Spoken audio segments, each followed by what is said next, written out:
We all not gonna be together. This ain't no damn unity party with punks. This ain't no unity party with people who don't want the true liberation of black people.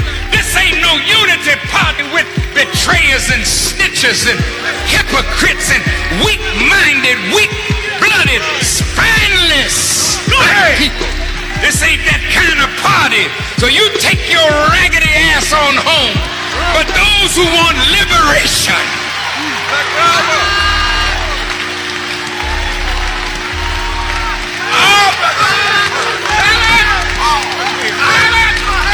those who want to see black people really free at last,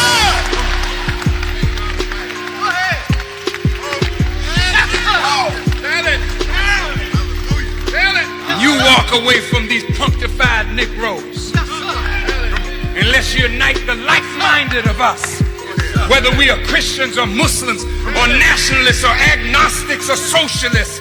If we are like-minded on reparations and on justice for our people, we are brothers indeed. But a black face ain't gonna make you no brother today. Go ahead. We tired of these black-faced, white-hearted niggas say that masquerading as though you love your people. We see you.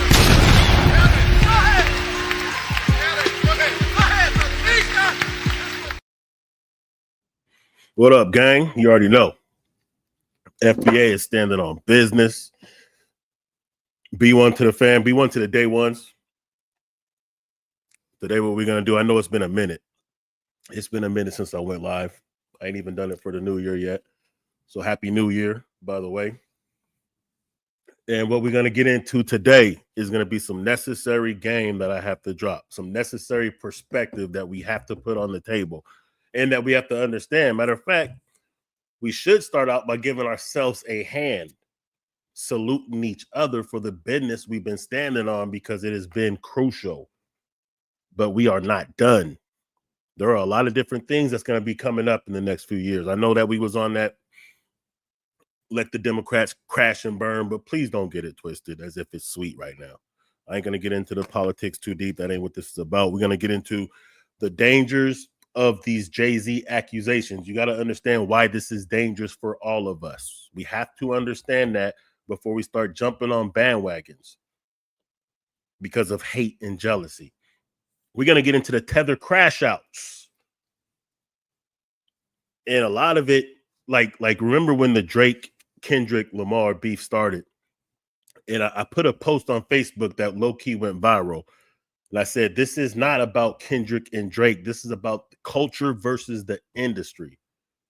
I also said that it was spiritual because it is. And it set off something and it solidified the codification process that we're already going through. The delineation that we're doing. It enhanced that. It was built. It probably was a derivative of that. It wasn't probably. It was. So it's deeper than just the Drake, the Kendrick Lamar. They're not like us. It's deeper than just not. They're not like us as far as the musical rendition that Kendrick put out there. It's deeper than that because these tethers are not like us. These others, these off brands are not like us. Not just because they weren't born in the U.S. and they're not FBA. I'm saying their mentality. And we're going to get into all that. I'm going to show you some examples of some of these tethers crashing out and how it directly has to do with our delineation and why we're not affected because of our delineation, because we run on code. Let's just look at that for a minute. Before I get into the topics and all that, let's just look at what it means to have a decentralized movement. Let's look at what decentralization means. Let's break it down, okay? Just so everybody can understand. See, the difference between a centralized movement usually when you talk about centralized, decentralized, a lot of times you're talking about computers, right? Like if you're in blockchain and all that. A centralized situation would be like hacking a computer. Your bank. Let's take your bank, for instance. Let's go to the difference between centralized and decentralized and why this really corresponds to the movement and why a decentralized movement makes more sense and it's more powerful and it's impossible to stop. See, in a centralized computer system, you have a server. It's one computer that holds all the data. So if that computer gets hacked, that computer can be shut down. You can reroute and take over the whole system from that one computer. If your bank's server gets hacked, the hacker now has access to all of your information. They could do transactions on your behalf. They could shut the whole program down because it's centralized. There's only one point of contact to get all the information. When you're decentralized, like Bitcoin, when you're decentralized, you have millions of nodes or computers running the same code. That's what we're doing in the new black media right now. This is why it's important to understand why Tariq Nasheed always says, I am not the leader of FBA. FBA is a lineage. See, in the past, they were able to shut down a lot of our movements by just targeting a couple key figures and or organizations. And once they fell, the movement was dissipated or rendered ineffective. See, what we're doing when we say we run by the code, we're saying that we have an agenda or a program. We have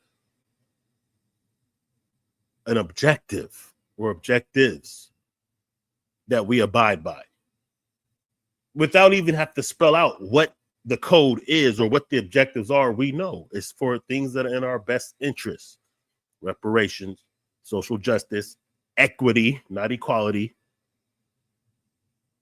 And if we're running on that, if we understand how to protect ourselves, if we understand what white supremacy does, how it operates, and how we could render it less effective, we can have success in our endeavors.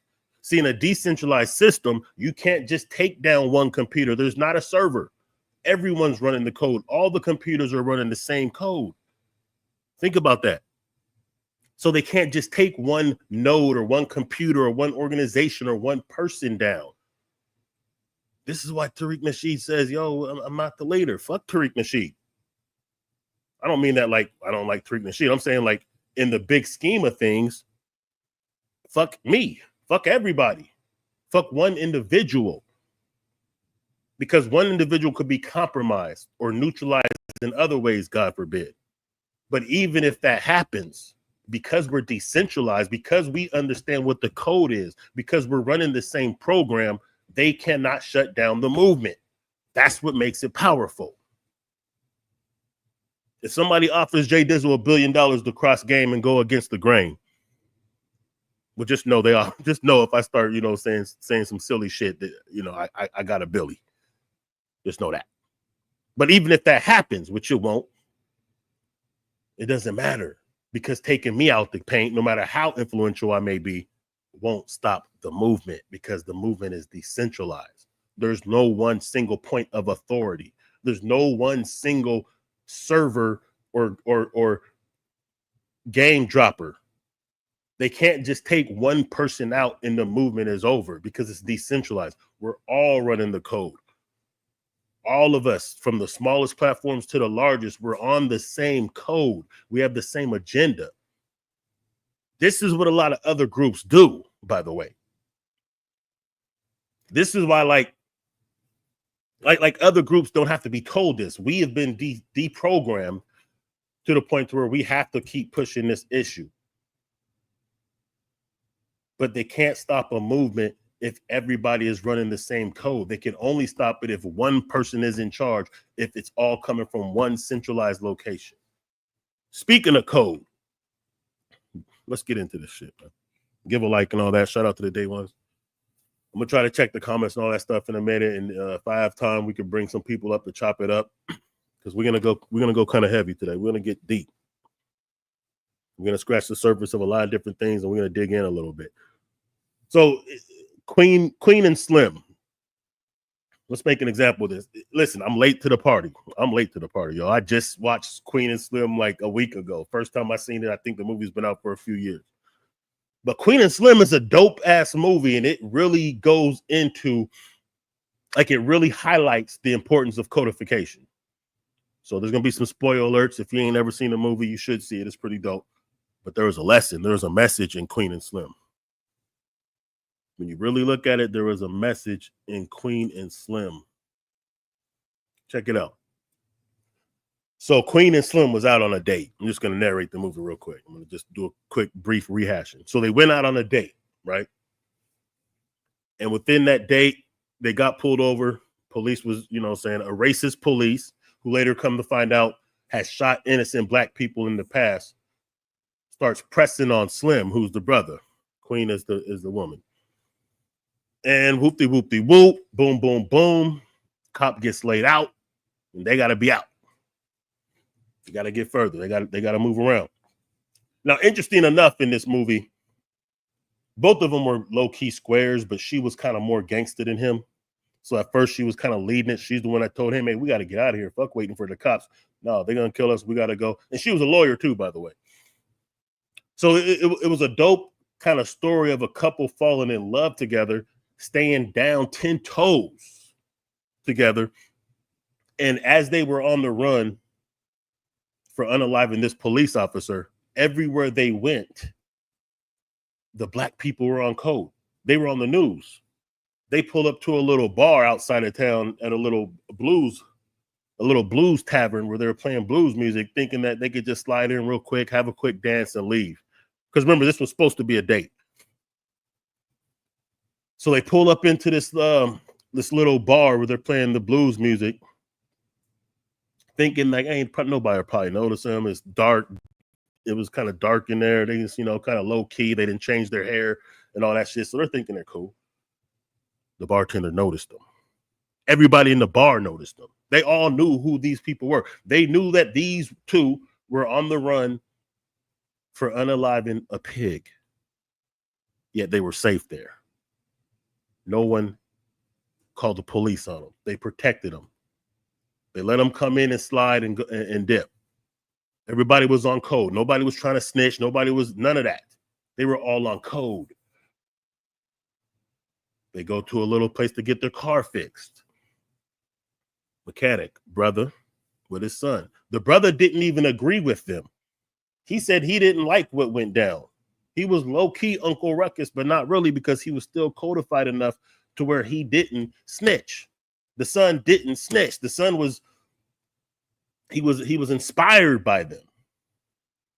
Everywhere they went, even when they were on the run and they had to hide at someone's house, a white dude's house, nonetheless, and a black police officer found them hiding in the car. The black police officer let them go on the low. And ironically, the scene right before the black police officer let him go, the white police officer that was his partner was making racist digs. Everywhere they went to hide out as they were on the run for murking these police, everywhere they went, the black people were on code and assisted them in their endeavors. Even if they had personal beefs, even if they didn't really even agree what went down, they were codified enough to assist them on their mission to Cuba, which is where they were trying to go to get away from the situation. On the news, they were heroes to the black community because this police officer was known to be racist and has already offed a couple brothers. So the whole FBA family nationwide was behind them. They were doing marches and protests and free them and let them go, whoop-de-whoop. And every place that they went, it was almost like the Underground Railroad. We were codified and assisted them. This is just a movie, I know. Except for in the end, right when they were about to get on that plane to get to Cuba, a nigga, off-code nigga, turned them in for the money. I don't know if this is true or not, but I think that brother was a tether. Nonetheless, the moral of the story was, when we're codified, we can't be stopped. We can accomplish anything. When we stay on code and we have each other's backs, there's nothing that we can't do. That's the moral. That's the lesson. It's just a movie, I know, but it highlights a very important lesson. They were good. They were Gucci. Everywhere they went, Cool in the Gang, Goody Mob, Coolio. One off-code Negro could fuck up the whole program. That's why this delineation is important. That's why even though we delineate, we still have to be critical to some degree to even our own lineage who's off-code, because the off-code behavior is detrimental. The off-code behavior can throw off everything that we're working for, all of the progress. If we don't check and if we don't identify and neutralize off-code behavior, it will be a detriment to us. Gang. So now let's get into some of these other topics. Now let's get into this right quick. Let me get into like I was talking about the Kendrick Lamar, since we're talking about being on code and movements. Let's do this real quick. There we go. So like I said, when that beef started, it was bigger than hip hop. I love hip hop. I love rap battles. I love all that shit. But I understood early on that this was bigger than just hip hop. This wasn't just Kendrick Lamar versus Drake. This was the culture versus the industry. This was a FBA who comes from the culture of those who created hip hop versus an industry endorsed tether cosplaying as a FBA. A tether that's reading the script. A tether who has wore blackface. Yeah, we know his father is from FBA lineage, but he was born, raised by his Jewish Canadian suburban mother. Now, being in the suburbs, that doesn't mean nothing, but a Jewish white Canadian raised him. That's his mentality. That's how he thinks. That's how he identifies, more so than with black. This nigga actually wore a shirt with blackface. Let me see if I can find it. Nah, I ain't gonna do that. He actually wore a shirt. No, he actually wore blackface with a shirt with the derogatory black crow that said Jim Crow. He actually wore blackface in a photo as a grown man throwing up jazz hands. He actually did that. But when you think about it, that's Drake. He's blackface. He is a tether cosplaying. He is blackface.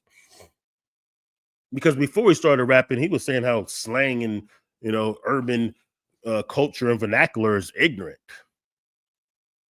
Once he started rapping, he started being the most ignorant of rappers. He started off with the melodies, then he started gravitating towards, okay, everything that he depicted was the lowest nature of our culture.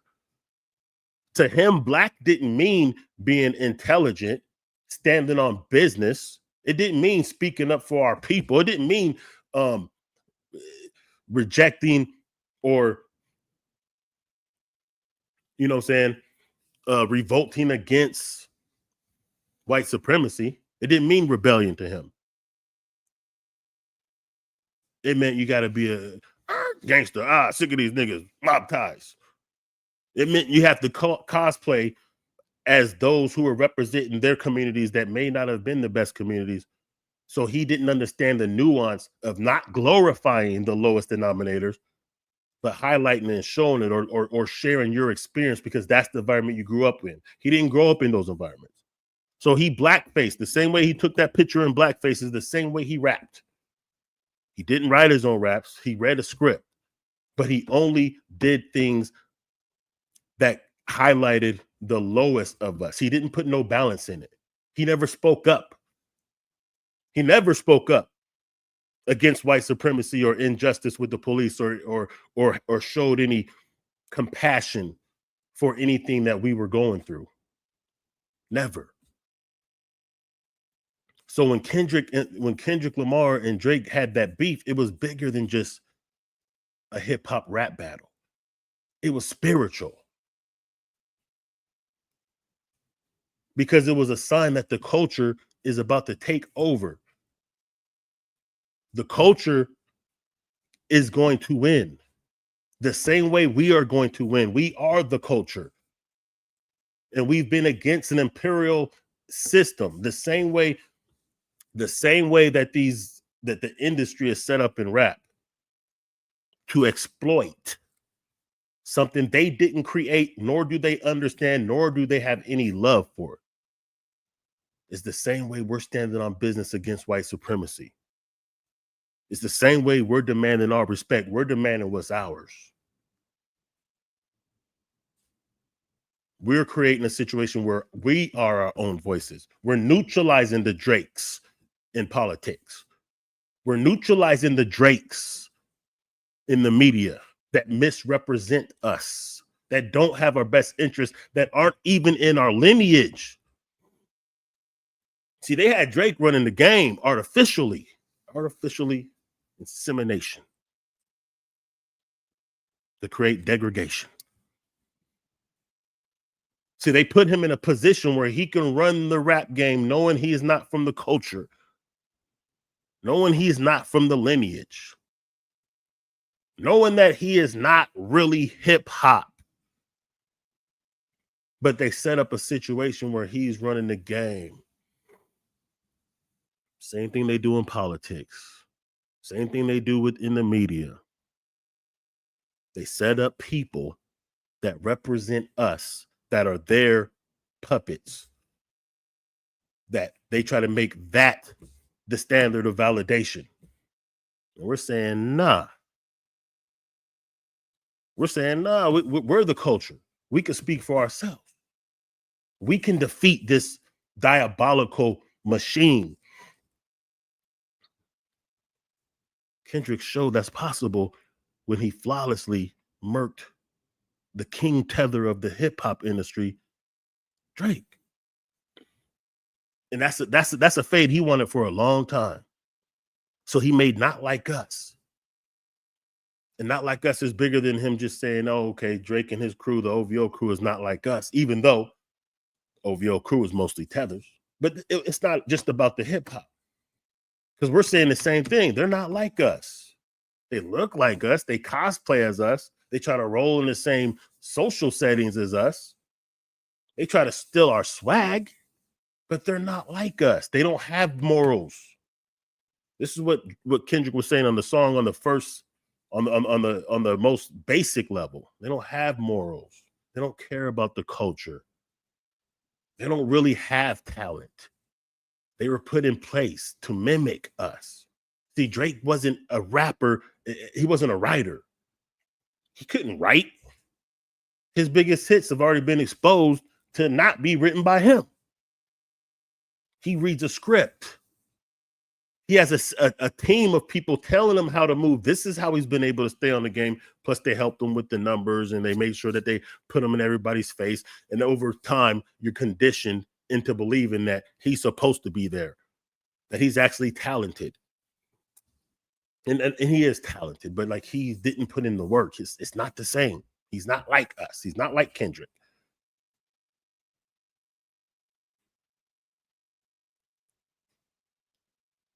So it was only a matter of time before he had to be dethroned and decapitated. And as that happened, we've seen a lot of tethers spiraling. We've seen the crash out. It's like something spiritually activated the universe and the culture and the nation. Of course, we have the most influence. So it just set a domino effect. And we've just been seeing the crash out. Now understand, all of this is not anything separate from the delineation movement of FBA. And it's not to be misunderstood with hatred. It's necessity. It's survival. Survival. Oh, I think somebody lying. Smell somebody lying. It's not about hate. It's about survival. It's about what everybody else does. See, this is why these cats are getting upset now, because they've been eating off us for so long.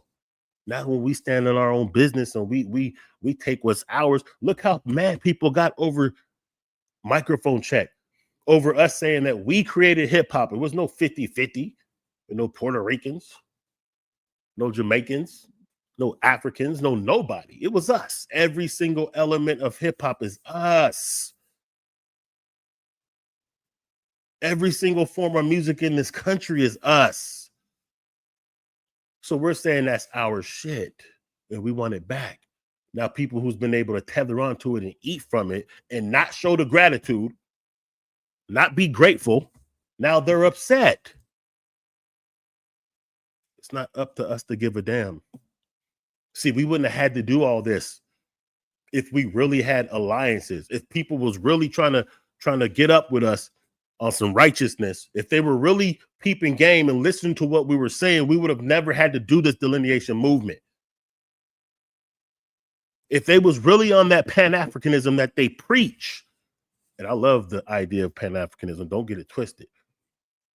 But the same way I don't respect religious people or people who act like they're religious when they're really not on that, when they really don't live that, I don't respect this Pan-African shit when you really don't live that, when you're not really about that.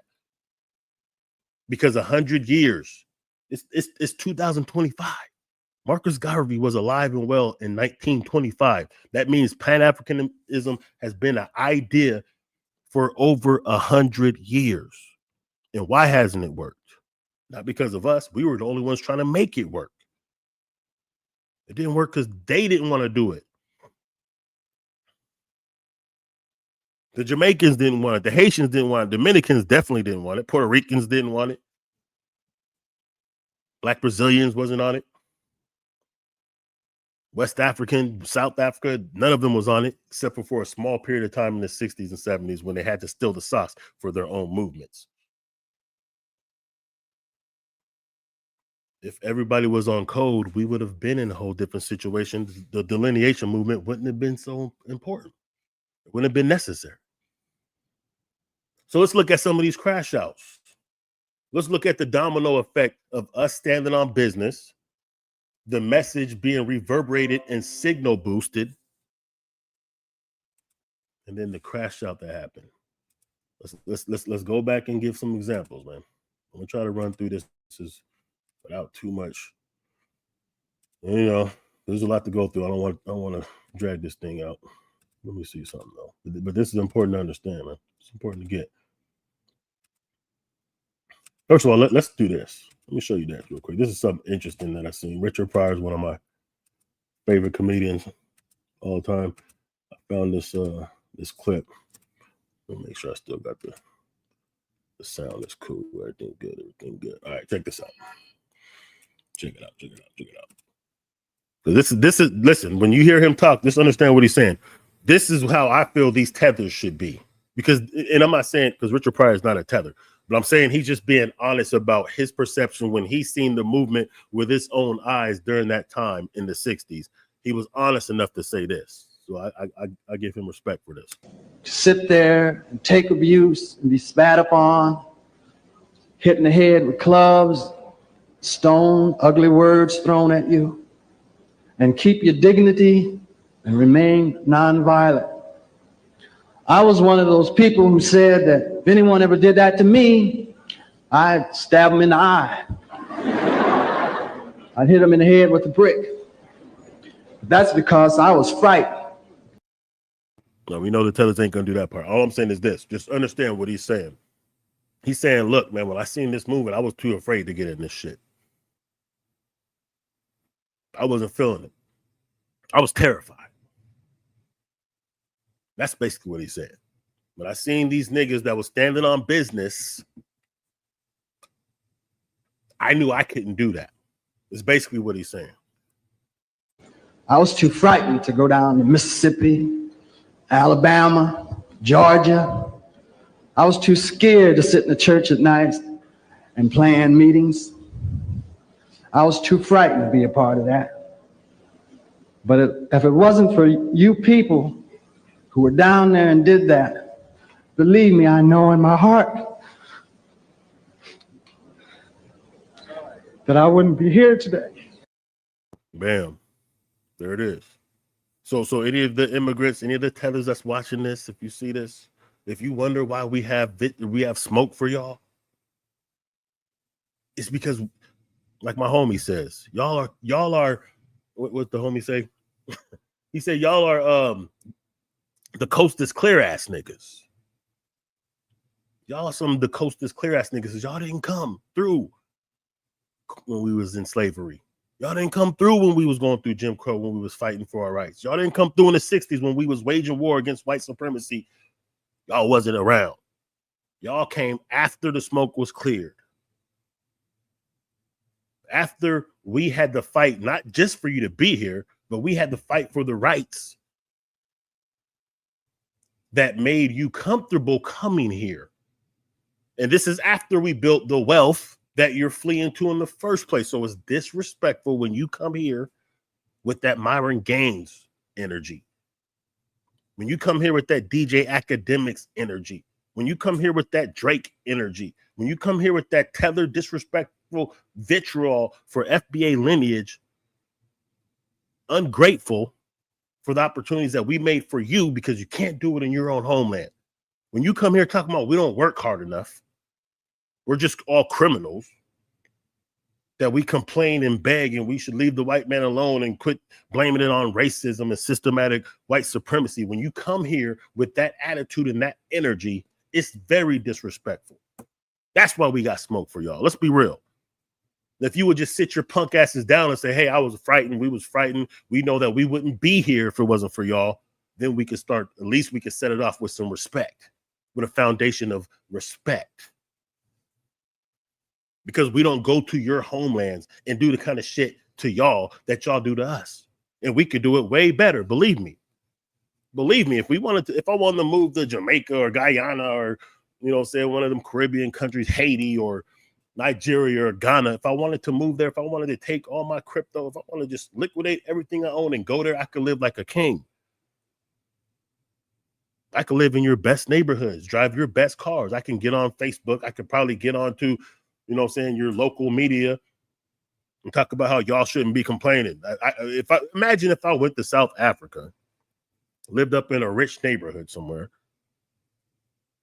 got on the South African networks that are ran by white people and told y'all that you guys should leave these good white people alone, even though they have sundown towns in South Africa, in case you don't know. Imagine if I went there and said, you guys just ain't working hard enough. You should forget about the past. Forget about how these white folks stole your land and murdered your ancestors and now control the best parts of your land while you guys are living in shitty ass, shanty towns, and you just work harder. Look at me. What if I did that kind of shit? That would be disrespectful. It's not even in our nature to do some punk shit like that. Because we identify with the struggle. We identify with justice. We identify with righteousness as FBA. We see something wrong, something systematically wrong. We fight against that. We're just programmed like that. Anyone who's not on that, we look at them as if they ain't like us. So when y'all come in with that disrespect, of course we're gonna have smoke for you. Let's run it back, man. Hold up. Run it back. That I wouldn't be here today. Who were down there and did that. Believe me, I know in my heart that I wouldn't be here today.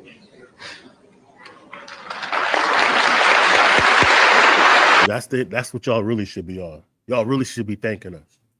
Y'all niggas really should salute us. Real shit.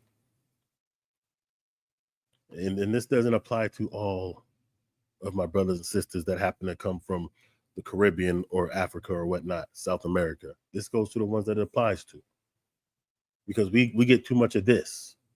See, the difference is when we see people that's out of pocket, we say something about the shit. We don't just let it ride. We see our own that's out of pocket. We don't just let that shit ride, man. We'll say something about it. Let's see what else we got. Myron Gaines, let's get this. But this is the energy, unfortunately, too many of y'all is on. Let's get this real quick. This is the energy some of y'all really have.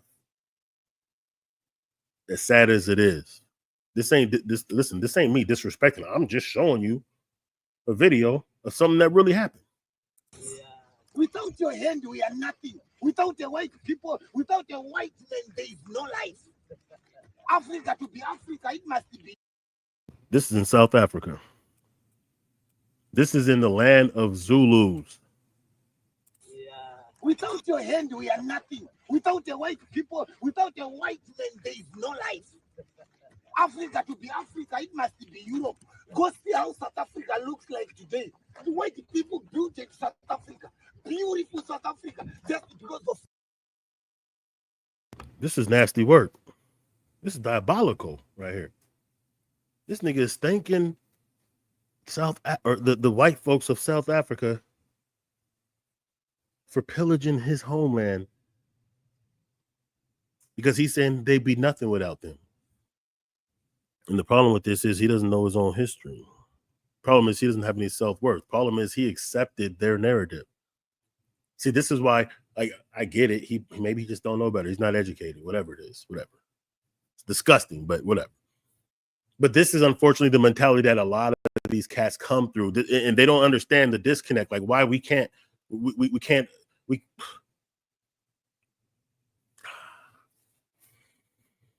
This is the mentality of a lot of these tethers, man, and why they just can't understand how we stand. They can't understand. They can't comprehend what our objectives are or why we feel and why we're programmed and wired the way we are. Unfortunately, they were taught that colonialization helped and benefited them. They don't even understand that they went through slavery like us. They call us slaves to mock us as if they're not. This is how too many of them think. This is why they say the ridiculous, outlandish shit that we hear from the Myron Gaines and whatnot. The Harker Bays, we know he ain't FBA. This is why they have this mentality, because they really think that these are the gods. They think that they did them a favor by colonizing them because they don't understand their own history. They didn't even watch Hidden Colors 1 when Tariq Nasheed was actually giving them game and giving them props for their great history, for their great past, for the great things that they did in their homeland. They don't even know these things. I've even heard Nigerians and other Africans say this. Yeah, we're not really taught our history. We don't know about this kind of shit. We think that when we were taught that when the Europeans came, we were swinging from trees.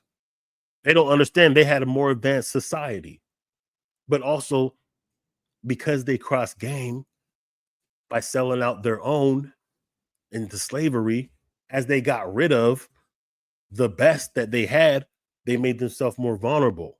As they teamed up with the enemy, the same way these tethers come here and do that, they didn't understand that it was going to have a detrimental effect because the enemy is the enemy. The devil is the devil, and the devil's going to do what devils do.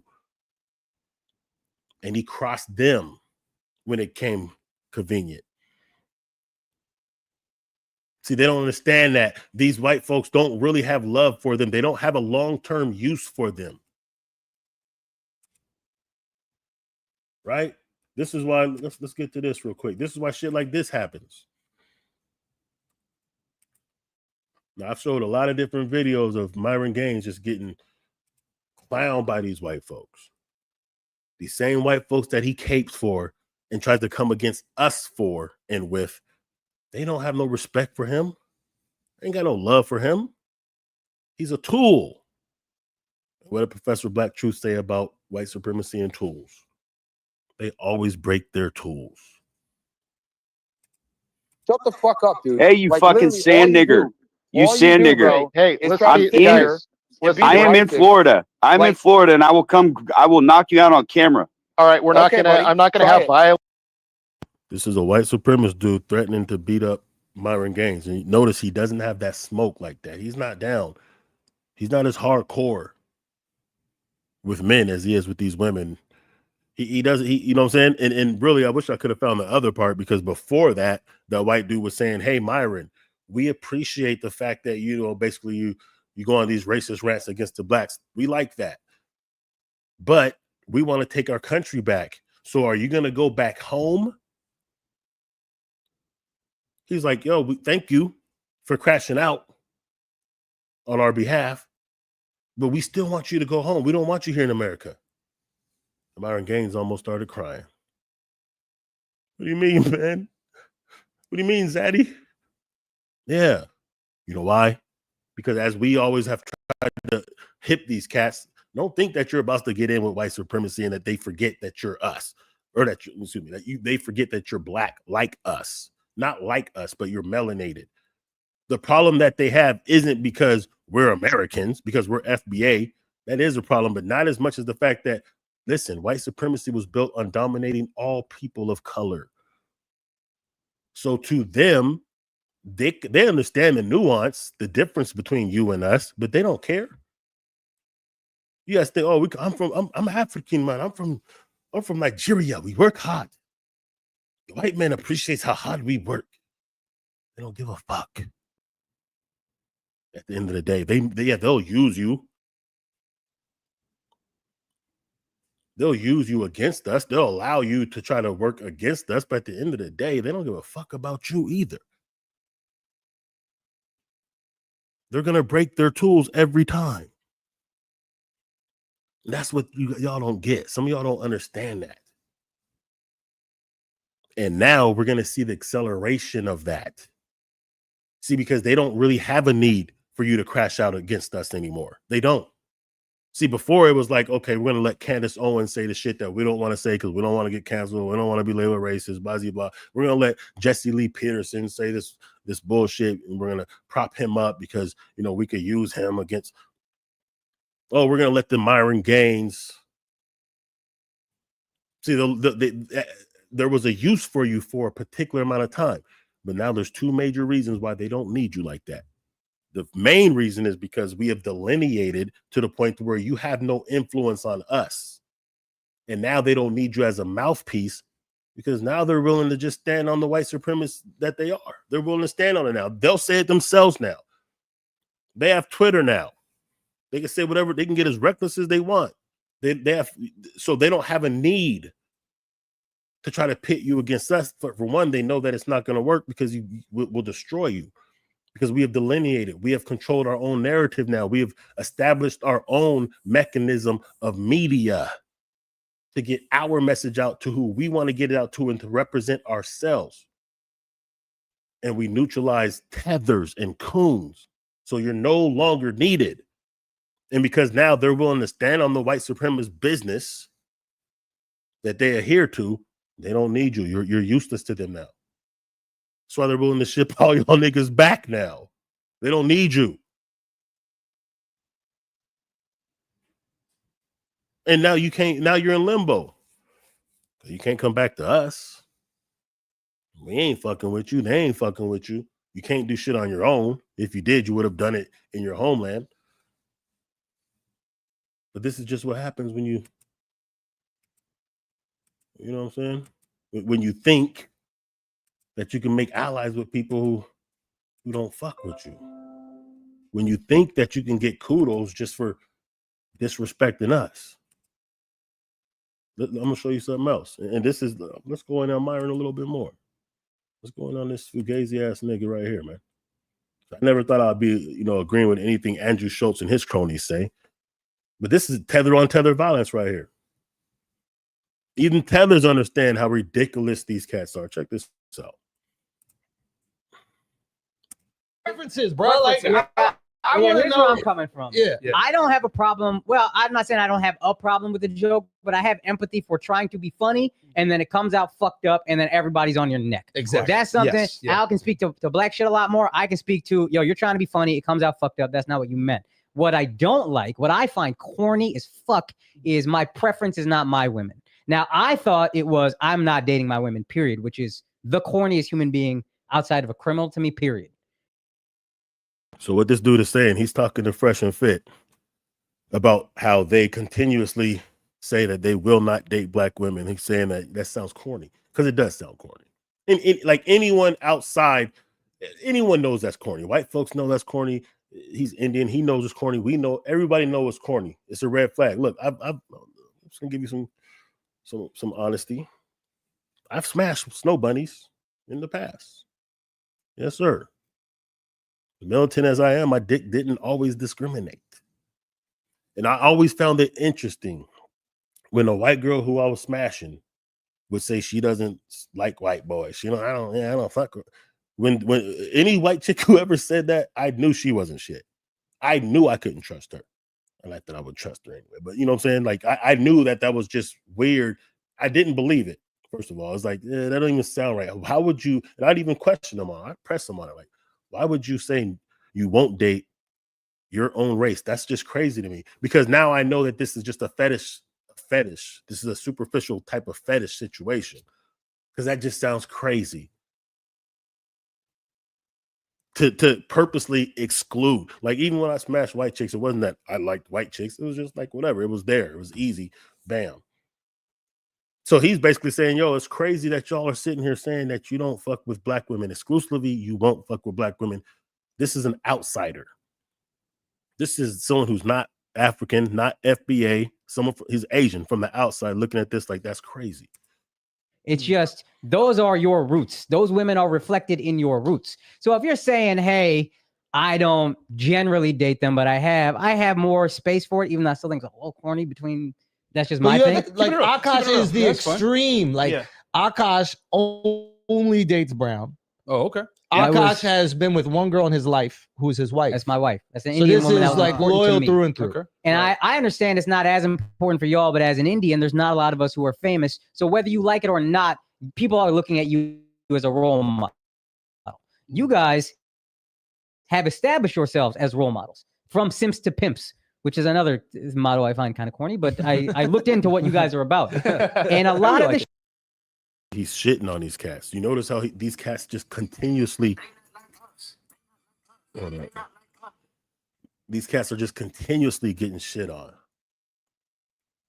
But like I said before, we'll get to that in a minute. Shit is just childish, which is fine if you want to be funny. We just talk about how doctors ain't shit. Let me show you one more clip just to show you how fugazi and corny these niggas are before I get into the closing point for them. Let me show you one more thing though. Now these cats act like they're some type of gurus when it comes to the women. They're political strategists and advocates for free speech and basically white power. But they started off with this, oh, we got game with the women, we this and that. Watch how this sister right here just destroys this cat and shows what a fucking imbecile he is. Like, anyone who listens to these cats, they're usually tethers and simps and incels. Because if you would take game from this nigga, well, okay, it's on you. Anyway, no, what's the good man do? Look. What does a good man do? No, you can hold on to it. That's fine. Okay. I have my own. Okay. What does a good man do? Can you describe a good man so we can tell the audience what a good man is? Okay. What's the characteristics of a good man? Okay, so can you answer my question first? No. But we need to understand the question. We're trying to understand the question thoroughly. What is a good man to you then? What do you think is a good man? No, I don't know. I'm asking you. If I'm the audience and I don't know, then you have to explain it to someone. Well, you're a woman. See, this is right here. Exactly. This is the definition of tether babbling on his part. Like the same way he can't even just explain his own premise and stand on what he's saying or articulate his point. It's the same thing they do when they come against us in these Twitter spaces or on Facebook or YouTube or whatever, when they're saying these talking points, but they can't really stand it. They don't really have an understanding. They really can't articulate anything that makes sense. This is why we have no need for them. We have no business listening to these cats.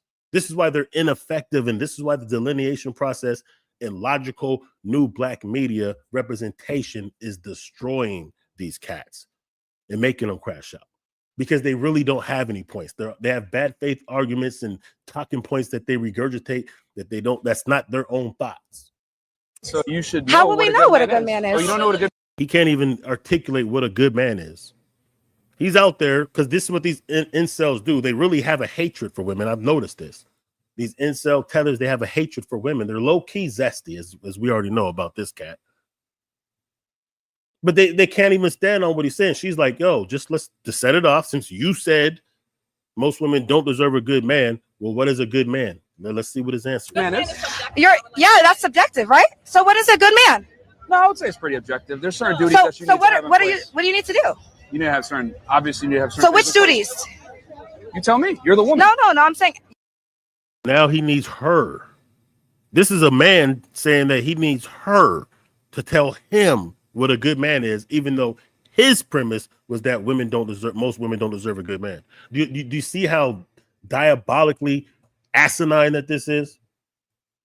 This is the same energy they bring to the table when they're trying to tell us how to move politically. They're trying to tell us how to get ahead when they're only here because of us, and they couldn't do what they're saying we need to do. They couldn't do in their own homeland. You understand why this is so disrespectful? When these cats come into our face in our space saying this bullshit. Because they couldn't stand on business. They can't even stand on their own business. Let's this is a question you have to explain it to the audience. How's the audience supposed to understand? This nigga's getting wiped down by a... See, listen.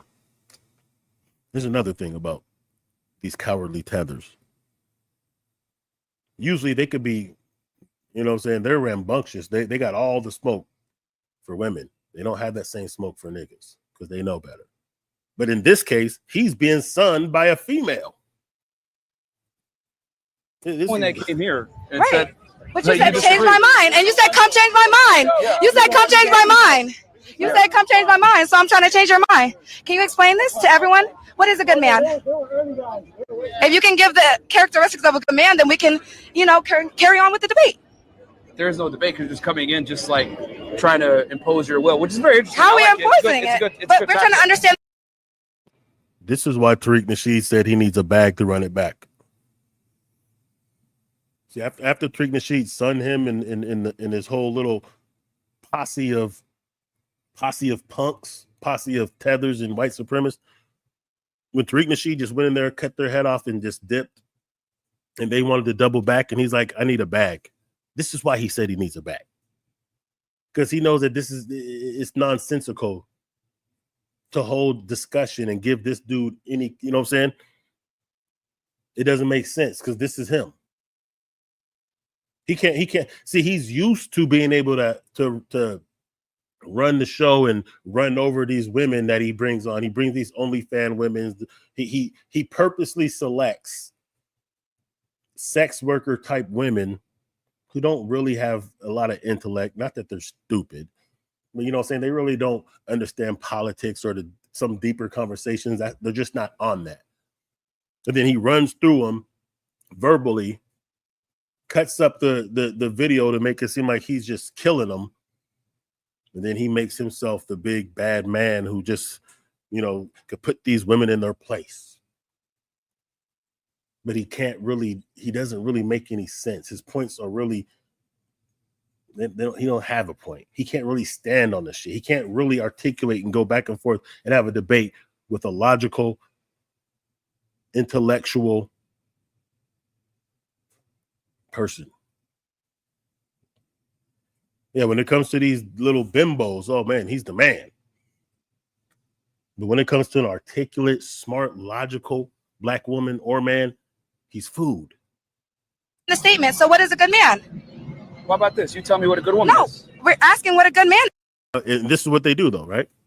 They come in there to make a premise, and when you ask them to elaborate on it, now they start asking questions, they start tether babbling, they start trying to move the goalposts, they try to filler buster, they do all these stupid ass games. That's why like Tariq Nasheed really gives a masterclass on Twitter with how to handle these tethers. If you ever pull up on his Twitter spaces and you hear how he gets it in, not the nut ride, but he does give a masterclass on that though. Because this is how really ridiculous they are. This is why like the delineation is necessary. It doesn't say a good woman. It says, what does it say? Most women don't deserve a good man. So we're not asking what a good woman is. We're asking what a good man is. Yeah, I would say most women don't deserve a good man. What is a good man? Do you know what a good man is? Why can't you answer that question? No, I just want to know if you know. This is your poster. No, I'm asking you if you know. I'm asking you. That's what we're trying to figure out. I'm asking you if you know. So that's the questionnaire. Because here's the thing. The more you know, the less I have to explain. So I want to know what you know, then I can explain. We don't have to explain. Wow, this shit is ridiculous.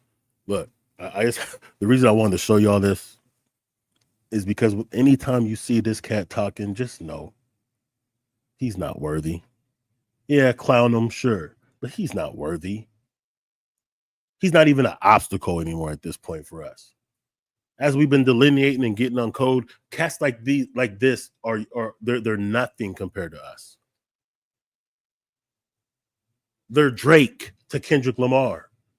Yeah, you might have had a platform because the machine was helping you. But when it really gets down to the nuts and bolts of things, when it gets down to the nitty gritty, when it gets down to the fade, the one-on-one, you're nothing. It's not enough. Dude tethers on the dick, but it's not enough. It's not enough. It's not even close. And because we control the culture and the influence, even those who aren't from our lineage are going to roll with what we say. We validate what's real. We validate what's right. We validate the culture. That's how Kendrick was still able to sun Drake, even though Drake has a much larger audience. Because it wasn't just the real hip hop purists who identified that Kendrick won the beef, but the people in the middle, seeing how we was rocking, the ones that were objective enough to really, be honest about it, had to side with Kendrick because it wasn't even close. And then even some of the Drake stands had to acknowledge, yeah, it's up. That's not just hip hop. That's culture. That's everything. Because we are the culture worldwide. We are the influencers. That's not boasting. That's just telling the facts. That's what it is. Because there's not a group of people. See, people think that we're just boasting and shit. We're being arrogant when we say this kind of stuff. It's not. You have to understand there's a reason why Tariq Nasheed called hidden colors hidden colors. There's a reason why we always speak about information that has been purposely suppressed from us. There's a reason why they do not teach us the innovation that we contributed to while building this nation. There's a reason why they only give a certain slanted perspective of what MLK was on. Because when it boils down to it, no one has innovated globally like us in the past 500 years. No one has created as many inventions and innovations that the world benefits from. No one has added as much culture and flavor. Every music that we have created is global. Anything else that is respectable is typically a derivative of what we made, like reggae, like Afro beats, like K-pop. That's just them mimicking what we do and putting it with their own little flavor. We're not bumping music from Zimbabwe. We're not bumping music from Ghana or England or anywhere. The world is doing what we do. We're not cosplaying like other people and trying to dance like them, trying to act like them, trying to dress like them. We're the trendsetters.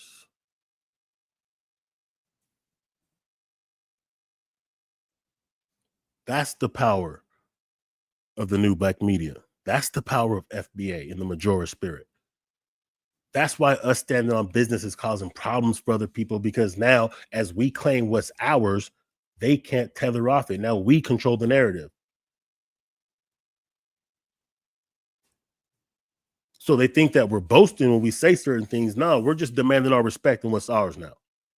Y'all been eating off it. Y'all been cosplaying as it. No, we're saying, nah, we did that. That's ours. You're not like us. See, we wouldn't have to do that if people was just down. We wouldn't have to do that if people would just give us our props and respect the game and not purposely try to use us against us and claim what's ours as theirs. Microphone Check wouldn't have had to come out if they weren't trying to steal it right in front of our face like they've done other genres. You see how mad these raisins and potato salad eating mayo flavored people are getting over Beyonce winning the Country Music Award or whatever she won at the Grammys? You see how upset they are? Have you seen some of these comments? Like, these cats really think that country music is theirs. They really think that it's blasphemy that a black person from Texas, by the way, made a country album. Even before she won. They were just mad she made the album. Like, how they feel about Beyonce doing a country album is probably how the actual creators of country felt when they heard these squeaky, no vocal having, no talent, no rhythm, soulless bastards trying to do country music when it was all black. That's probably how the founders and the creators and the forefathers and the pioneers of country music felt when they started doing it. Yeah. Anyway, let's move on. Let's move on, man. Your boy Ye out here tripping, y'all. We got Ye out here on his shit. Look, I respect Ye as an artist. I respect Ye for standing on business. Like, listen, as much as I don't agree with some of the shenanigans that he does, I respect the fact that he is willing to stand on it to the end. That he's doing what he believes, whether he's going through some mental problems, whatever it is, whether he's just doing some creative genius marketing, whatever it is, he stands on it to the fullest. But let's just see what Ye's been up to. Because one of the things, I ain't mad about Ye for some of the things he's saying. But when he starts trolling, that's when first of all, look at his profile on his Twitter, man. For some reason, he just wants it to be all white. So I fucks with Ye when it comes to music. I fucks with Ye when it comes to a lot of different things. But what I don't respect is when he starts throwing us under the bus. White lives matter. Blacks are the worst to each other. And they're, you know what I'm saying? I don't like that. Whatever you want to say about the small hats, handle your business. 2939, handle your business. You want to talk about the industry fucking niggas and how that needs to be taken over, handle your business. But Ye's been wilding again. But one thing about Ye, like I said, he stands on business. He can't be canceled. He's willing to go there. Let's see. I'm rich. I can say whatever I want to do. Okay. Shout out to you. Okay. Let's just see some of the shit he's been on. Okay, now he's writing Hebrew. I don't know what the hell that says, but I'm sure they do. You know what I'm saying? All right, he feels like he's the GOAT when it comes to raps, beats, album. Okay, cool. Clothes. Okay. One of the best producers. I can't front on that. Can't scroll no more. Hold up real quick. There we go. Let's get to it. I think we can get to it now. I guess that's enough on Ye then. But he's doing his, what they would call anti-Semitism. Maybe he erased all those posts, really. Maybe that's why. I don't know. But, you know what I'm saying?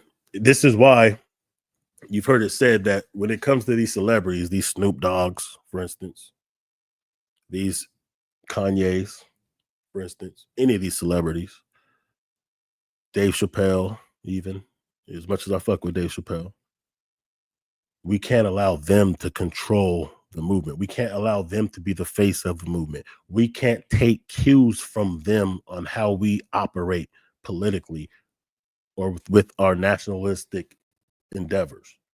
They can signal boost what we're saying, but we cannot crown them the king or queen and start taking our movement and strategies from them because they could be compromised. You understand? If they signal boost what we're saying, cool. We give them applause for that. If they speak up on our behalf and say something, we'll give them their props. We'll signal boost that message, but we can't allow them to be the message.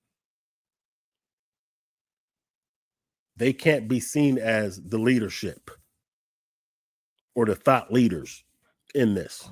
Because what happens is when there's something that needs to really be done, Senate meetings, Senate hearings, things that really have to do with involving FBA, if we validate them too much when it comes to strategy, political philosophies, or agenda and objectives,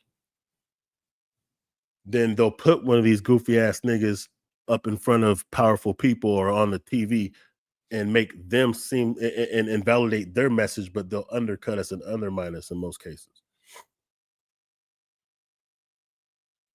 This is why we have to be able to play this game the right way. This is why the leadership is the code. Yeah, we have people who represent, but we're rolling on the code. And if anybody goes off code, that's a virus. That's a bug in the code. And we have to neutralize and remove that bug like a computer program. See, we're running a code. That's what the leadership is. People don't understand this. They try to mock when we say that the code is the leader because they don't get it. They don't understand it. Or they just don't want to see us produce what we're trying to produce, what we are producing. We say the code is the leadership. There's no one person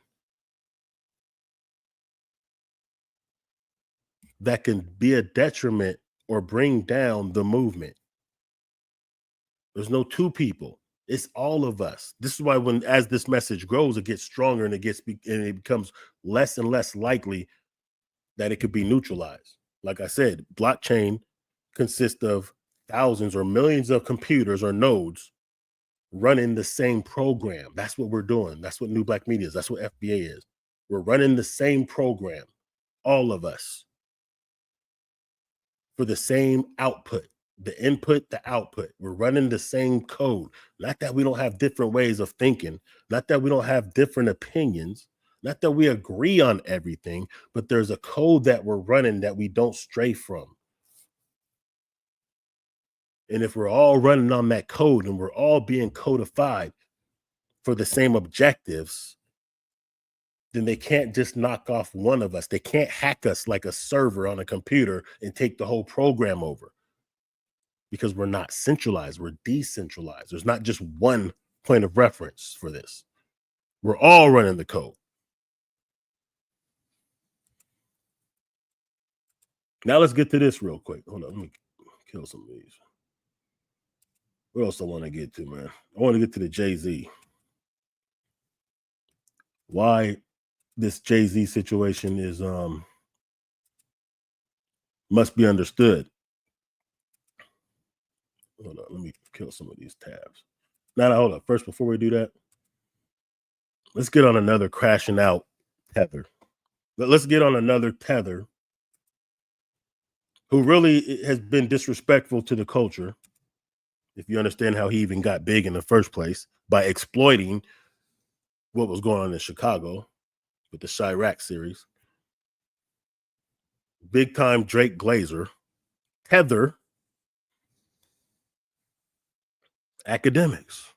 And this is why delineation is important, because look, when some of these cats do egregious acts and they try to fall back as being black, then it taints all of us. Because when they do something successful, they will wave their flag proudly. But then we got to take the brunt of all their shenanigans. This is why this delineation process is very important. And this is why the separation is indeed effective. But this is also just an example of this crash out. We've been seeing how Drake's been crashing out since the beef. We've been seeing how all these tethers have been like going through a domino effect of just crashing out and falling down. Here's one of the latest ones, man. This is DJ Academics. This is nasty work, y'all. Parental discretion is advised on this. If Max said he wants, just in case you haven't been paying attention, DJ Academics, famous Drake Glazer, famous underminer of FBA, was caught on a Discord stream with a 15-year-old saying just ridiculous things that you don't say to 15-year-olds, man. It was weird. But, you know, he runs with the Drakes. So it's not surprising. to try fucking a dude, will you let him fuck you? No. Why not? Why not? He just asked a 15-year-old if a grown man wanted to have sex with him, would he let him? 15-year-old said no. Academic said, why not? I don't get it. What's the problem? Yo, you can have. Wait. If I can't fuck you, I'm cutting you off. No, yo. Suppose he's like, yo, bro, listen, yo, you always wanted me to be next to you. Now I could be inside of you. Pause. Yo, I'm not gay. Nah, you suck a dick though. Yeah. Yes, This is just diabolical, y'all. Gang, this is not what's up.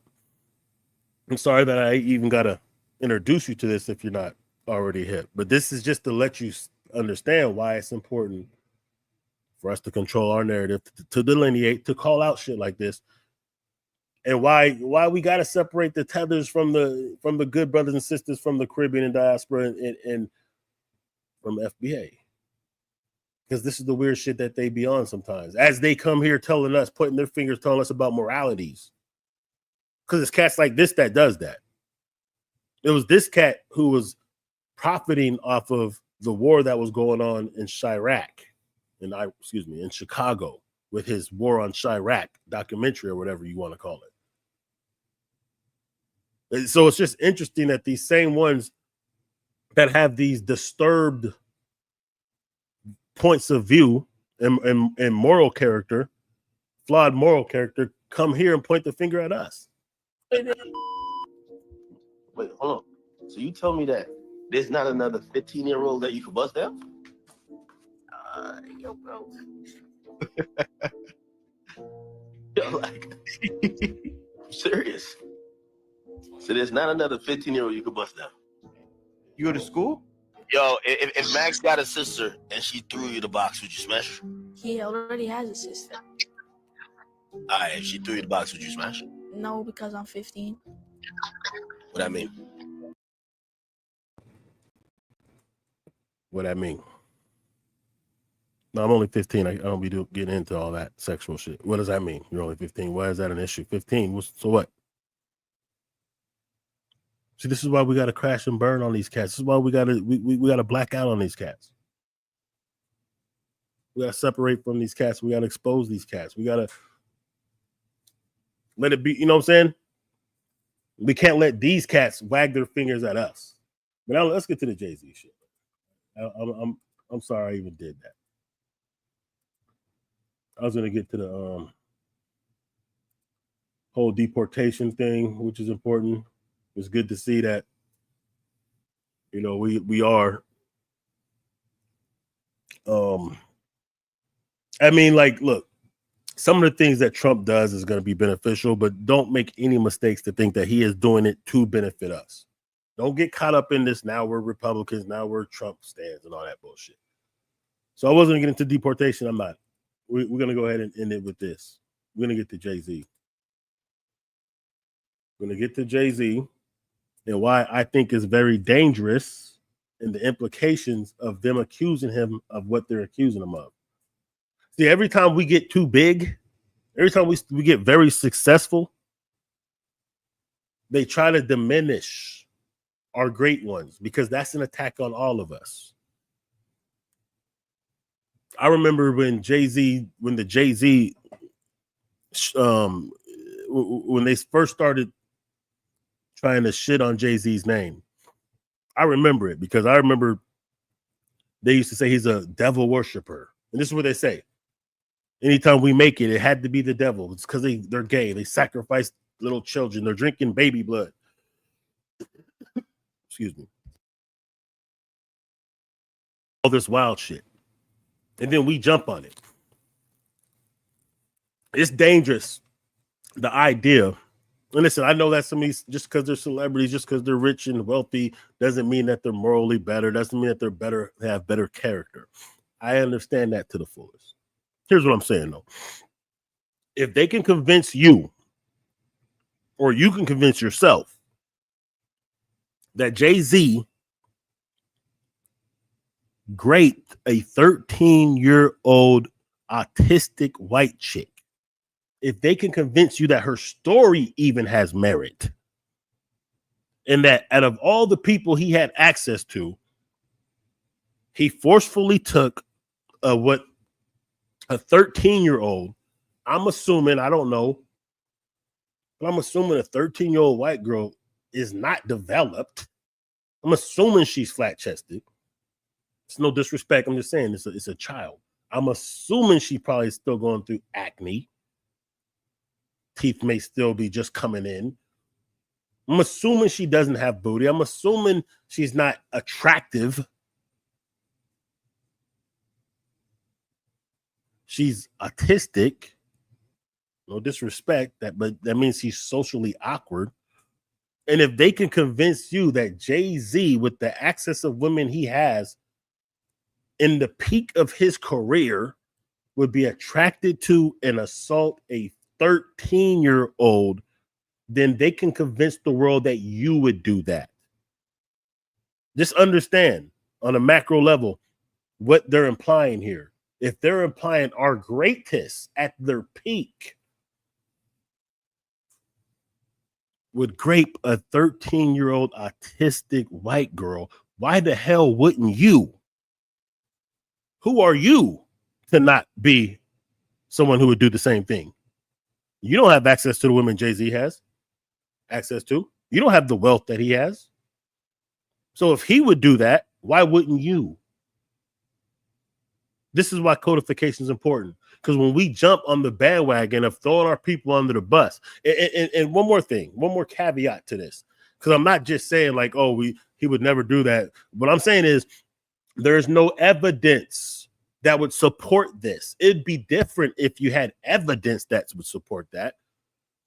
So when Kendrick is calling Drake a PDF and A minor and all that, he's not just pulling it out of thin air. He's pulling it from things that we have seen, weird things we have seen from Drake.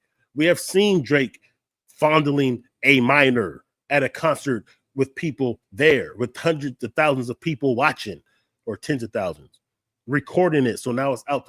There's evidence of that. There's evidence that would indicate that's within his character. So when they can convince you of Jay-Z, when we have no evidence, there's nothing that you can say that you've seen that would indicate he abuses women. At least with the Diddy shit, we've seen what he did with Cassidy, whatever her name is. So it's like easier to believe that he might do other malicious shit. But if they can convince you, first of all, listen to the story. We're gonna get into this, but like just the story of this person 20 years later saying that when she was 13, she had a friend who's now dead, so he or she can't collaborate the story, drive her 5 hours, drop her off in Times Square. This is in 2000. She's saying that she got a ride to Times Square from Rochester, New York, a 5-hour drive, just got dropped off. While she was in Times Square, she happened to run into one of P. Diddy's limo drivers. The limo driver said, "Hey, you're exactly what Diddy likes. I'm going to take you to the after party." But that, you know what I'm saying? Her purpose was to get into this after party. She somehow, as a 13-year-old, dropped off in the middle of Times Square, autistic 13-year-old at that, dropped off in the middle of Times Square, was able to network, navigate, and manage to get to the after party of the VMA Awards. Stop. Think about the year 2000. The internet was a thing in 2000, yes.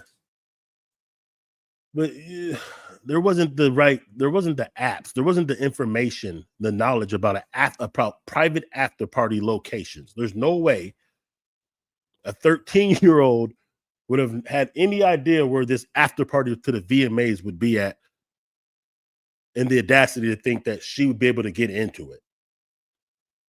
It just doesn't make sense. She had a friend drive her 5 hours to New York. It just dropped her off. First of all, what 13-year-olds have a 20-year-old friend that will just drive them 5 hours, drop them off, and leave? Matter of fact, how many people do you know you can call to drive you 5 hours somewhere and drop you off? Just be real. So she was able to get into this party, and in this big party at a place that doesn't actually exist the way she's described it. She was able to get the audience of Jay-Z and P. Diddy, the two biggest rappers in the game at the time. She was able to gain their audience and get in a private situation with them. Out of all the women, the badass women that was there, they looked at a 13-year-old, and no matter what you say about Diddy, there's nothing that would indicate that he's interested in minors. Okay. They were able to get the audience of Jay-Z. She was able to get the audience of Jay-Z and P. Diddy. And then they graped her. According to her, threw her against the wall, choked her, roughed her up, had their way with her. She said she got away by punching Diddy in the face. By the way, she said she was also inebriated. But somehow she punched Diddy in the face so hard that she was able to get on some Home Alone shit and escape from the party. I don't know how she got by Jay-Z or the bodyguards or anybody else at the party, but that's her story. Runs to a gas station, which I'm thinking a party in an expensive neighborhood with mansions are not going to be that close to a gas station, but whatever. This is what she's saying. It's her story. She got to a gas station, called her dad. Her dad drove 5 hours to pick her up. They rode in silence 5 hours back. Never spoke about it ever. Never said a word in the car. Now, if she's been beat up and raped, she would be in pain. There would be some, you know what I'm saying? You'd be able to visually see something because at the time that he picked her up, it was broad daylight. Not only that, the father said that didn't happen. He never picked her up. So with all of those inconsistencies and unlikeliness of all of that shit that she said, not only that, she said that she chopped it up with people who were proven to be out of town and out of the country at the time. She describes a place that doesn't exist. And it's also been verified that Jay-Z was somewhere else during that time after the VMA Awards. But regardless, if these people can convince you that that is possible, despite all of that, and that Jay-Z would be interested in graping a 13-year-old autistic white chick, then they can convince the world that you would do it, that I would do it, that any of us would do it. Because they're not going to give us more credit than a Jay-Z, someone who has a squeaky clean record, pretty much. They're not going to give you more, and you don't have the type of defense that Jay-Z has. So it's real dangerous when we start just jumping on the bandwagon of shitting on our people and throwing each other under the bus because we're jealous of them. Because really, all this Jay-Z hate really came when he really came up. Niggas wasn't mad at Jay-Z when he was still grinding. Let's just be real. It ain't until he really started coming up into the hundreds of mils where all these rumors about he sacrifices babies and he worships the devil. Him and Beyonce kills kids and drinks their blood and all that bullshit. I remember when it started because I remember I fell for it at first. 2006 or something. I remember there was this cat called the Forerunner. This brother, Christian brother. And he would break down these videos, run this town, and he'd pause it somewhere, and they'd be like, oh, you see that hand sign she's throwing up. And let's be real. If somebody follows you around with a camera taking pictures, at some point, you're going to probably make some type of, your hands are going to appear to make some type of gesture that they could say, oh, that's a Illuminati Masonic hand symbol. So he would pause it there, and he'd be like, oh, this is at 341 in the video. Well, 341, when you do the square root of 341 and you times it by blah, blah, blah. In the occult, that means they do this gematria shit. And sometimes it's kind of compelling. Sometimes, especially if you just got woke, for the niggas that just got woke, it can be believable. You can be persuaded that this shit makes sense. Because I remember when this first unfolded years ago, not just with Jay-Z, but any of our celebrities, they were associating with having to be devil worshipers or, you know, did some type of sacrifice to make it. But they would mostly do it towards our celebrities. So the implication is we can't make it unless we do some evil, nefarious shit. After that, I remember, I'm going to get to some of this Jay-Z, some of this evidence or inconsistencies. After that, what I remember personally, my own personal growth and development of being able to navigate, saying how this wicked media machine works. What they would do is all these videos would come up. Every time one of us would get killed by the police, you would see videos that would pop up, how that was a hoax. Sandra Bland, that was a hoax. She wasn't really dead. She's not really dead. That was just a big hoax. Alton Sterling, that was just a hoax. Trayvon Martin, that was a hoax. Or his dad set him up because his dad's a Mason and he got $1 million to sacrifice his son. They would just say the most ridiculous shit. And the idea was this. They would say, well, they're just doing this to try to stoke a race war. No, you guys aren't really being killed by the police. This is just all a hoax. They're trying to play with your emotions to start a race war. So in other words, why would we protest? Why would we have resistance for these race soldiers if it's not really happening? We're not really being killed, y'all. We don't need to organize. We don't need an anti-hate crime bill. We don't need none of this because it's not really happening. And because I would see people saying these things and I start watching these videos, I just want to see for myself, how believable are these videos that these niggas are really thinking this shit? I start doing my research. And then I ran into videos of people who I really knew, or I knew their family, like Alton Sterling. His people are up here. A lot of people from Louisiana come up to the Seattle area.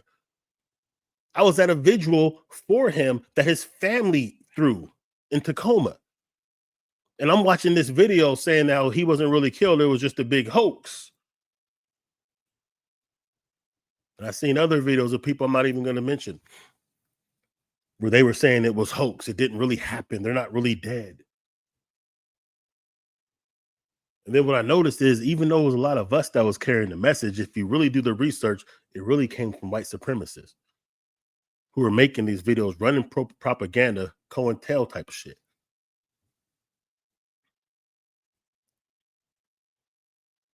I remember when the COVID started. And niggas was like, oh, well, blacks are immune. We ain't got to worry about it. It's just it's fake. It's a hoax. We're immune. I seen Moors saying, well, corona means crown. Well, the crown doesn't have jurisdiction because the crown is in England. They were just saying all kind of wild, ridiculous shit.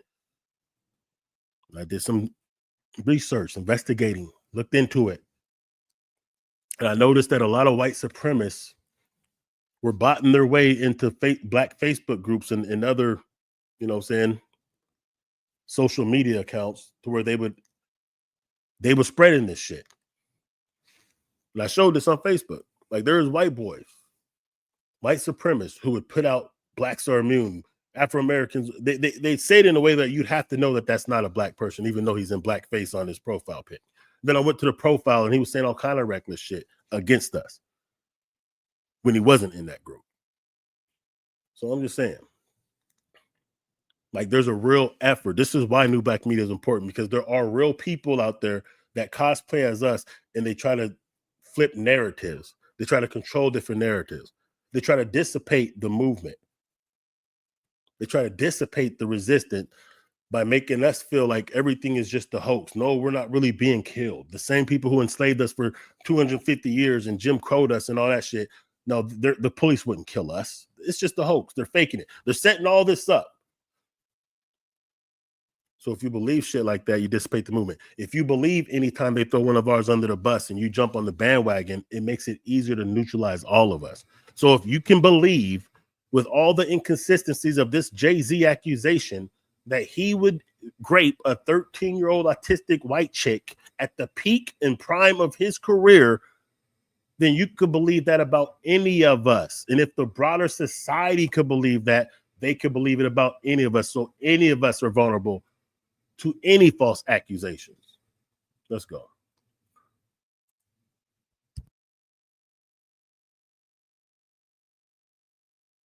Be a voice for yourself. You should never let what somebody else did ruin or run your life. A 38-year-old mother from Alabama who has filed a lawsuit accusing Sean Diddy Combs and Jay-Z of raping her when she was 13 years old is speaking out to NBC News for the first time. She asked us not to reveal her identity. What made you want to come forward and talk today?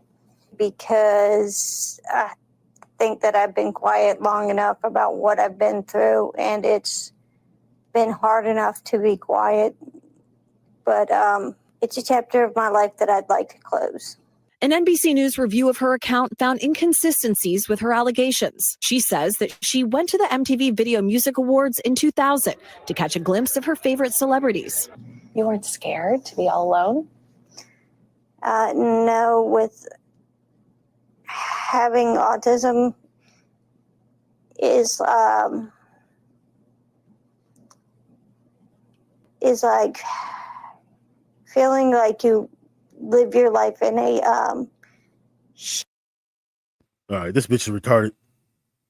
No, listen, no disrespect to anybody who has autism or anybody who has kids or family that are autistic.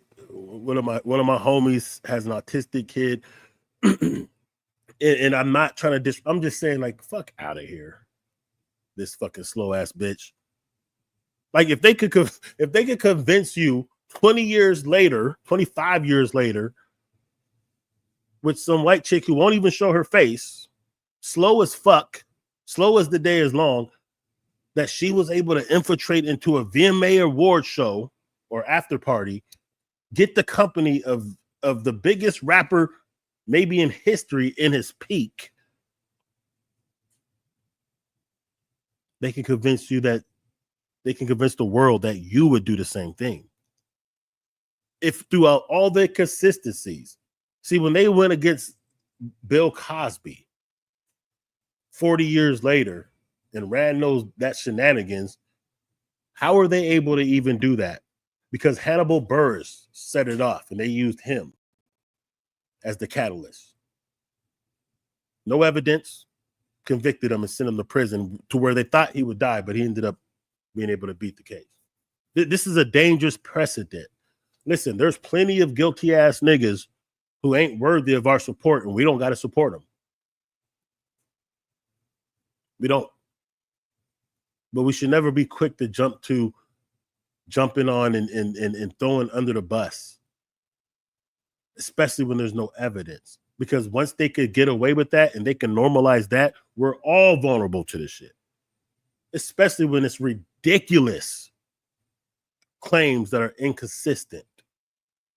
There's no way a sister can ever retroactively 30 years later accuse a prominent, respected, loved, wealthy white dude of raping her 30 years ago, have an inconsistent story, and it gets any traction.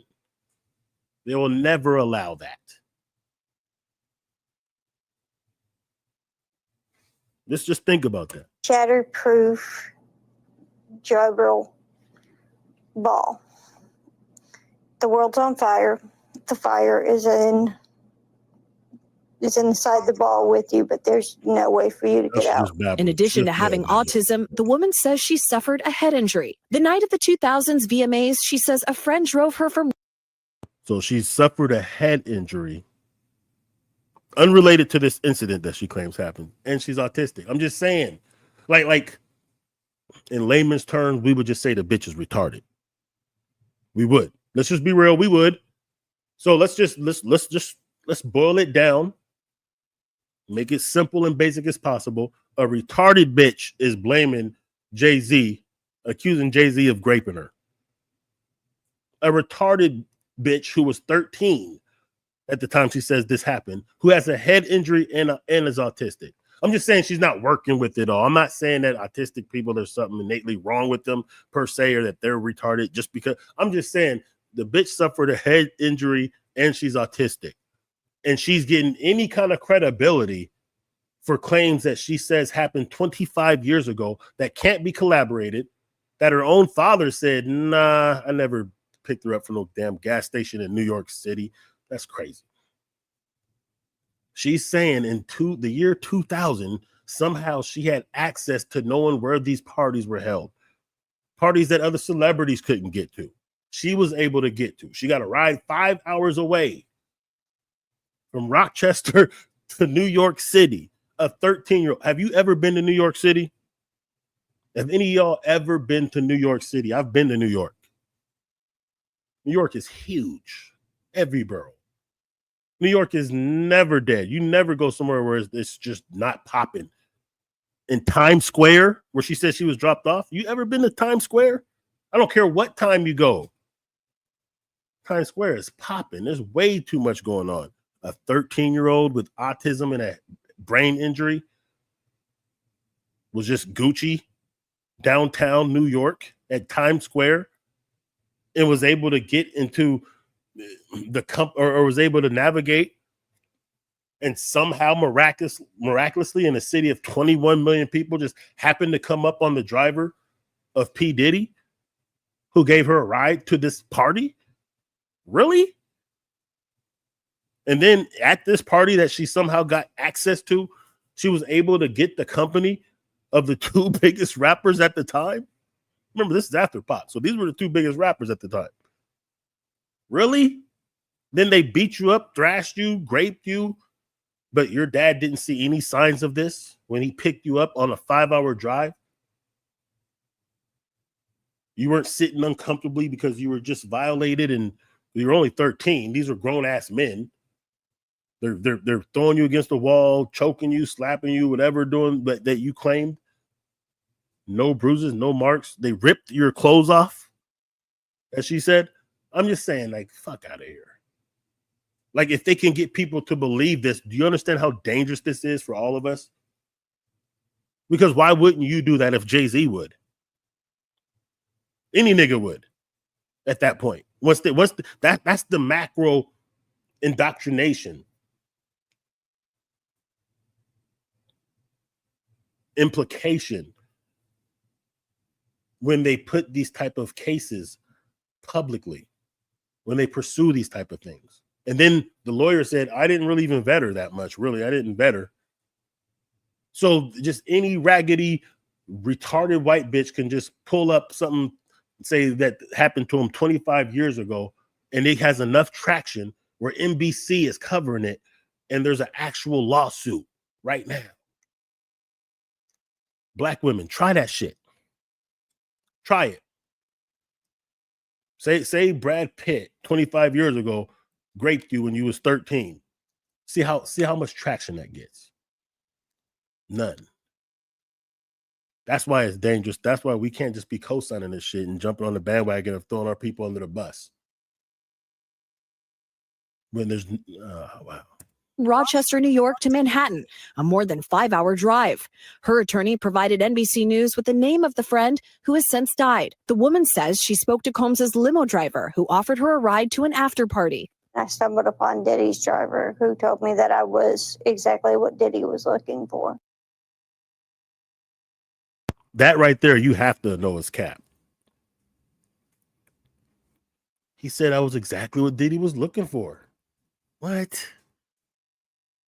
She happens to run into Diddy's driver, 13-year-old, half-retarded white girl, right? Happens to run into P. Diddy's driver in Manhattan. She drove down there with the, intentions of going to this party. Somebody dropped her off. Of course, they're dead now, so they can't collaborate. Doesn't even make sense. Yeah, okay. So she's downtown. She's in Times Square. She happens to run into Diddy's driver. Diddy's driver says, hey, you're exactly what we're looking for. Does that not sound like a script to you? You're exactly what Diddy's looking for. He's looking for the underdeveloped, retarded 13-year-old little white girls. Like, I could believe a lot of nefarious things about P. Diddy. That I can't believe. I can't. I'm sorry. I could believe all kinds of nefarious shit. I could believe that he has something to do with Tupac's demise. I could believe that. There's even evidence that would suggest that. I could believe that he would beat a bitch down. There's definitely evidence that suggests that. What I can't believe is that exactly what he's looking for is what I would assume to be a flat-chested, no booty having, acne-faced, buck-toothed retarded white chick who's 13 years old. I don't believe that that's his type. I'm sorry. What did you think when he said that to you? I thought it meant that I was just pretty. She went to a White House. You gotta be fucking kidding me that they're actually running with. Do you understand how dangerous this is? This is infuriating to me. That this could actually fly and get any kind of traction. That's wild, man. That's diabolical. House, she says, where she spoke to musicians Benji Madden and his brother. I'm talking to Benji Madden about his tattoo because, I have about his tattoo that's the Last Supper because I have a religious background. So it was just something to talk about. So she has a religious background. She's religious. She's a holy, wholesome little white girl from the suburbs that these big, brutal, black gangster rappers just raped her. She's so religious, her background, that at 13, she would have had to sneak out the house, and she just happened to have a grown-ass adult who would give her a ride 5 hours into the city and drop her off. Okay, whatever. A statement to NBC News, a representative of the Maddens confirmed that they did not attend the 2000 VMAs and that they were on tour in the Midwest at the time. So she's just straight up and down saying that she was talking to this nigga about his tattoo, who wasn't even there. That's what I'm saying. Like this story is so audacious that it's dangerous. The idea that this even gets traction. Like I said, because if Jay-Z, if you can believe all of this bullshit, obvious, blatant bullshit, if they can convince you or you can convince yourself, or if they can convince the country that this has any type of legs to stand on or validity to it, then they could definitely convince the country that you would do it. At the after party, she says she had a drink that made her feel woozy. Then she says Combs and Carter took turns raping her while a female celebrity watched. She didn't name the female celebrity. That's interesting. Because the female celebrity, if this is true, would be able to collaborate. Or they would just be able to deny it and say, no, it didn't happen. It's just interesting that they didn't name the female celebrity that watched. Like, if you want justice, the female celebrity who watched that needs to be brought to justice too. And it's also interesting that at first it was just P. Diddy that was named. Jay-Z didn't get named, ironically, and this is where I say the codification is important, until the whole internet, a lot of us, remember when Diddy first got charged up, I seen a lot of different posts and comments about how Jay-Z's next. Jay-Z, yeah, him and Beyonce's next. They're going to jail next. So you don't think that our enemy is seeing this? Open the door. Okay, fuck it. Jay-Z's another celebrity. Then let's go ahead and throw him in this shit. Run up a bag.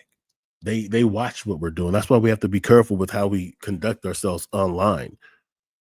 We got to be careful about how we throw each other under the bus or slight each other or undermine each other, because they're watching and they're going to take advantage of these situations. I remember around the time that my first channel got taken down, it was when Farrakhan was under fire, and they were trying to take him off the IG platforms and Twitter and YouTube or whatnot.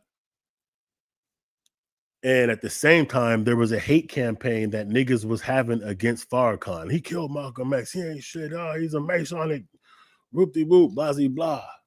I know Seti was doing a lot of that. Young Pharaoh was doing a lot of that. A lot of niggas was running with this narrative. And because our enemies seen that we were divided on Farrakhan, they knew that that was the time that they can move into deplatform Farrakhan.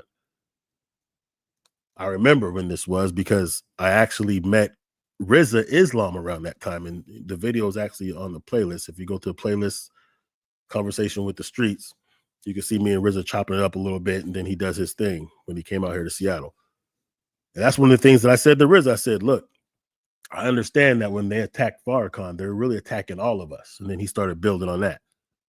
So what I'm saying is, like, they're paying attention. If they know that they can wedge a gap between the people and the person that they want to destroy or isolate, they know it's going to be easy work. So when they see us throwing our own under the bus, they understand that that makes them vulnerable and it's time to move in on them. And once they can neutralize Farrakhan, that's not just an attack on him. It's an attack on all of us by proxy. This is why we have to be careful with this shit, man. He comes in and rapes me. He at that point, I was fighting, trying to get away from him, and he put his hand over my mouth and told me to stop it, cut the Bitch, I'm saying cut the shit right now. Cut the shit, bitch. This didn't happen. This absolutely did not happen. Listen, I understand this is triggering for people who's really been through this, but it's also a disrespect to women who's really been through this. Same with the Me Too movement. It's a disrespect. Women, the Me Too movement and bullshit like this does not help your cause because it's so unbelievable. It's going to make people question anytime you come up and say something happened to you, especially if it's 25 years later. See, when the poster child for Me Too and who's been violated is someone whose story is inconsistent and decades old, and it's only when they're attacking someone with wealth and power, when that's the poster child of the Me Too and Protect Women movement, it's going to inadvertently turn people off to the idea of even believing the shit.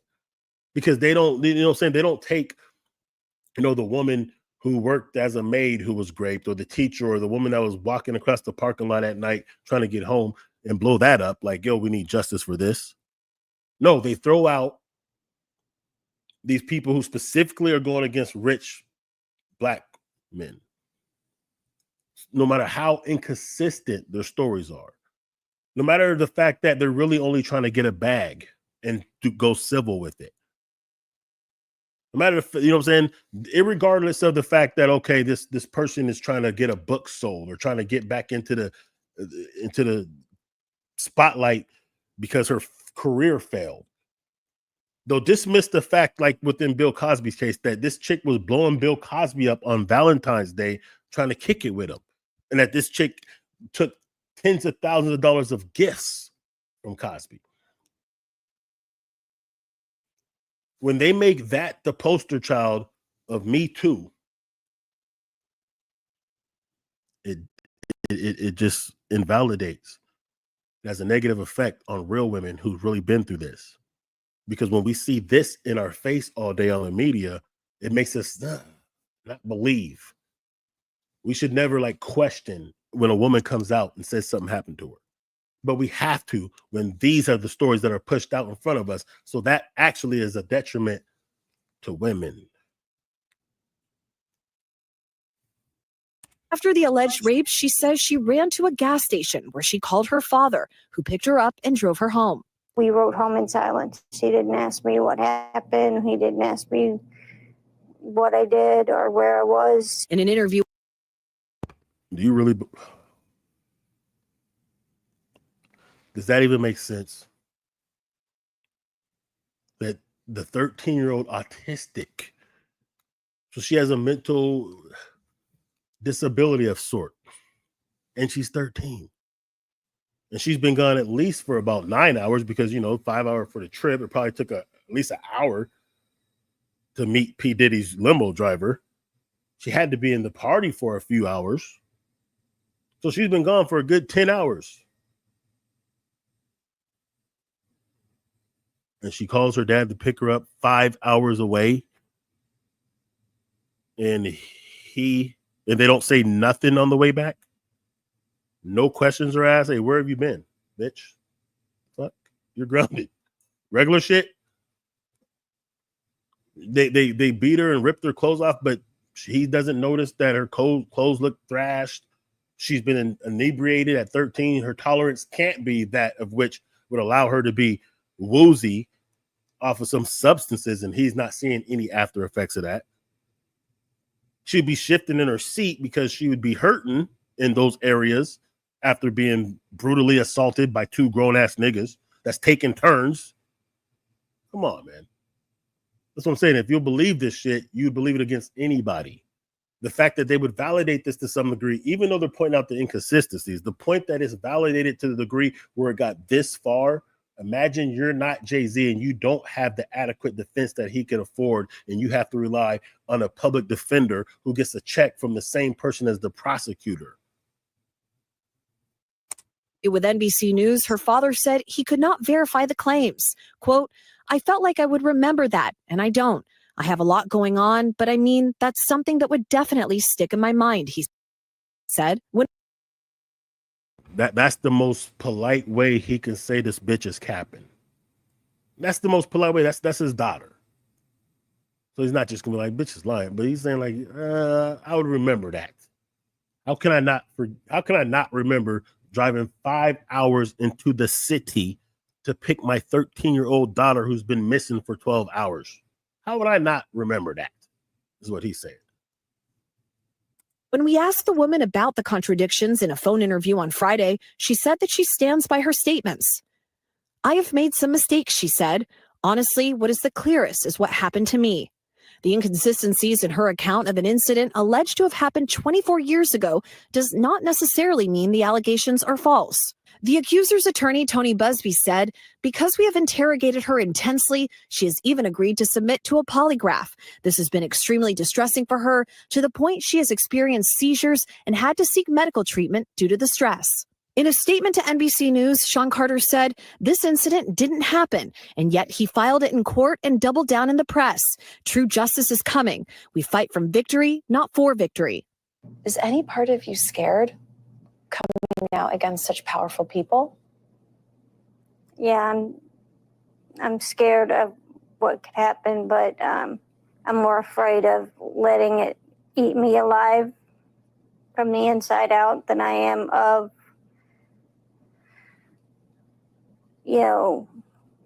being chastised by their fans. All right, Chloe Malas joining us now live. Chloe, we just heard a very strongly worded statement from Jay-Z. What else are you hearing from him and his team? Yes, so his attorney said that they're going to ask the court to, quote, dismiss this frivolous case. And also moments ago, we heard from Diddy's legal team, and I want to read you some of what they said. They said, quote, this is the beginning of the end of this shameful money grab. And remember, he remains behind bars at Brooklyn's Metropolitan Detention Center, and his criminal trial begins in May. All right, very thorough reporting there. Same. Now later on, I don't know if it's in this one. Let me see. There's another video. Is that the same one? Let's see this one. There's something wrong with the story that Tony Busby, the attorney from Texas, put out there, of course, in a civil complaint that, of course, was blasted around the world and reported by everybody before any fact checking. Well, looks like NBC has done some fact checking. He at that point, I was fighting, trying to get away from him. Gas station where she called her father, who picked her up and drove her home. We rode home in silence. He didn't ask me what happened. He didn't ask me what I did. She's saying they rode home in silence in a 5-hour journey that he had to pick her up. All right, hold on. Let's read the article real quick. Let's do that. An Alabama woman accused, blah, blah, blah. The woman and her lawyers had acknowledged that there were some inconsistencies in her response to a question from NBC. I made mistakes. We've seen all that. Among the inconsistencies, the woman said her father picked her up. We already went through that part. The incident didn't happen. Okay, we already went through that.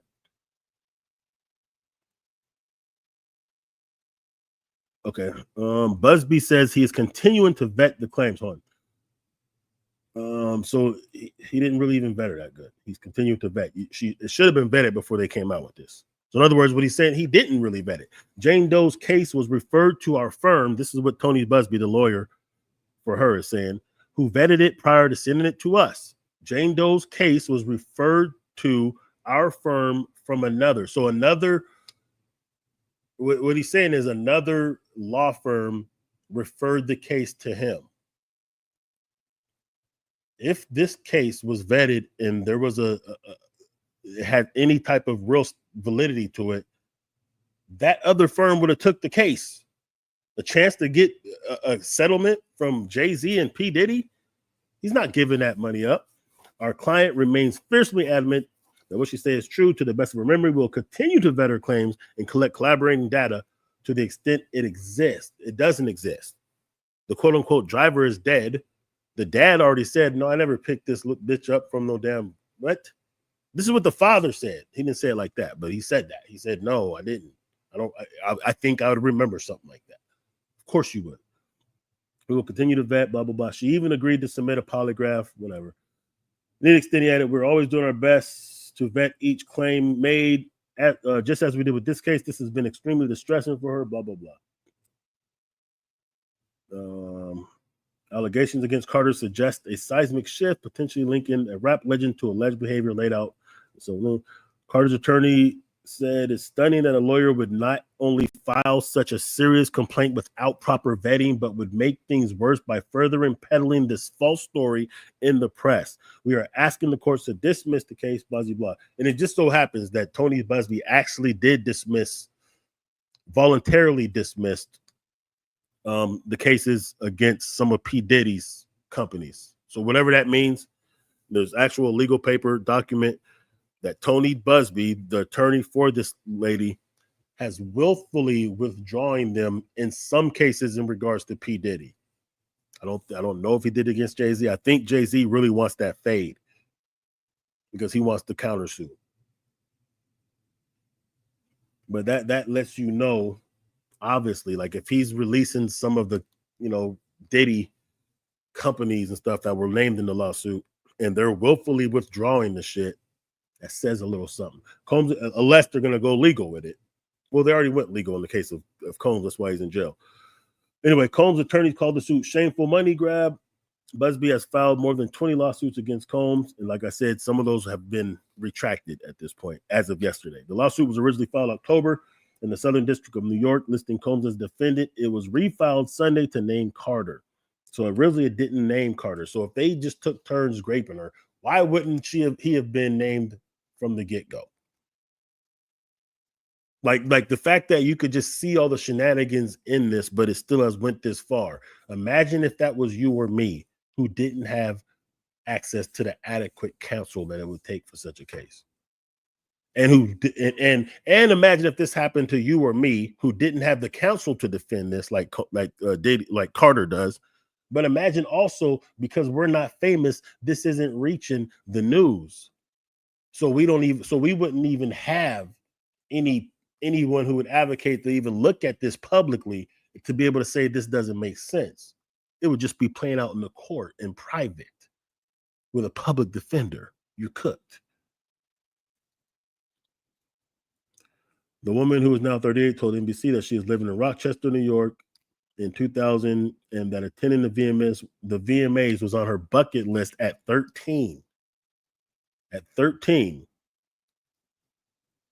Going to the VMAs was on her bucket list. It was like, oh my gosh, one of those things I've got to do. She said she snuck out a window to evade her parents. A friend drove her to Radio City Music Hall in New York City, she said in the lawsuit. People thronged into viewing areas outside the venue, which was decked out for the awards. Crowds roared when J-Lo arrived. Eminem performed on the street. She didn't have a ticket, she said in the suite. She watched some of the show on the Jumbotron outside. She also started chatting up limo drivers. I'm trying to get in to try to stay back. Hold on.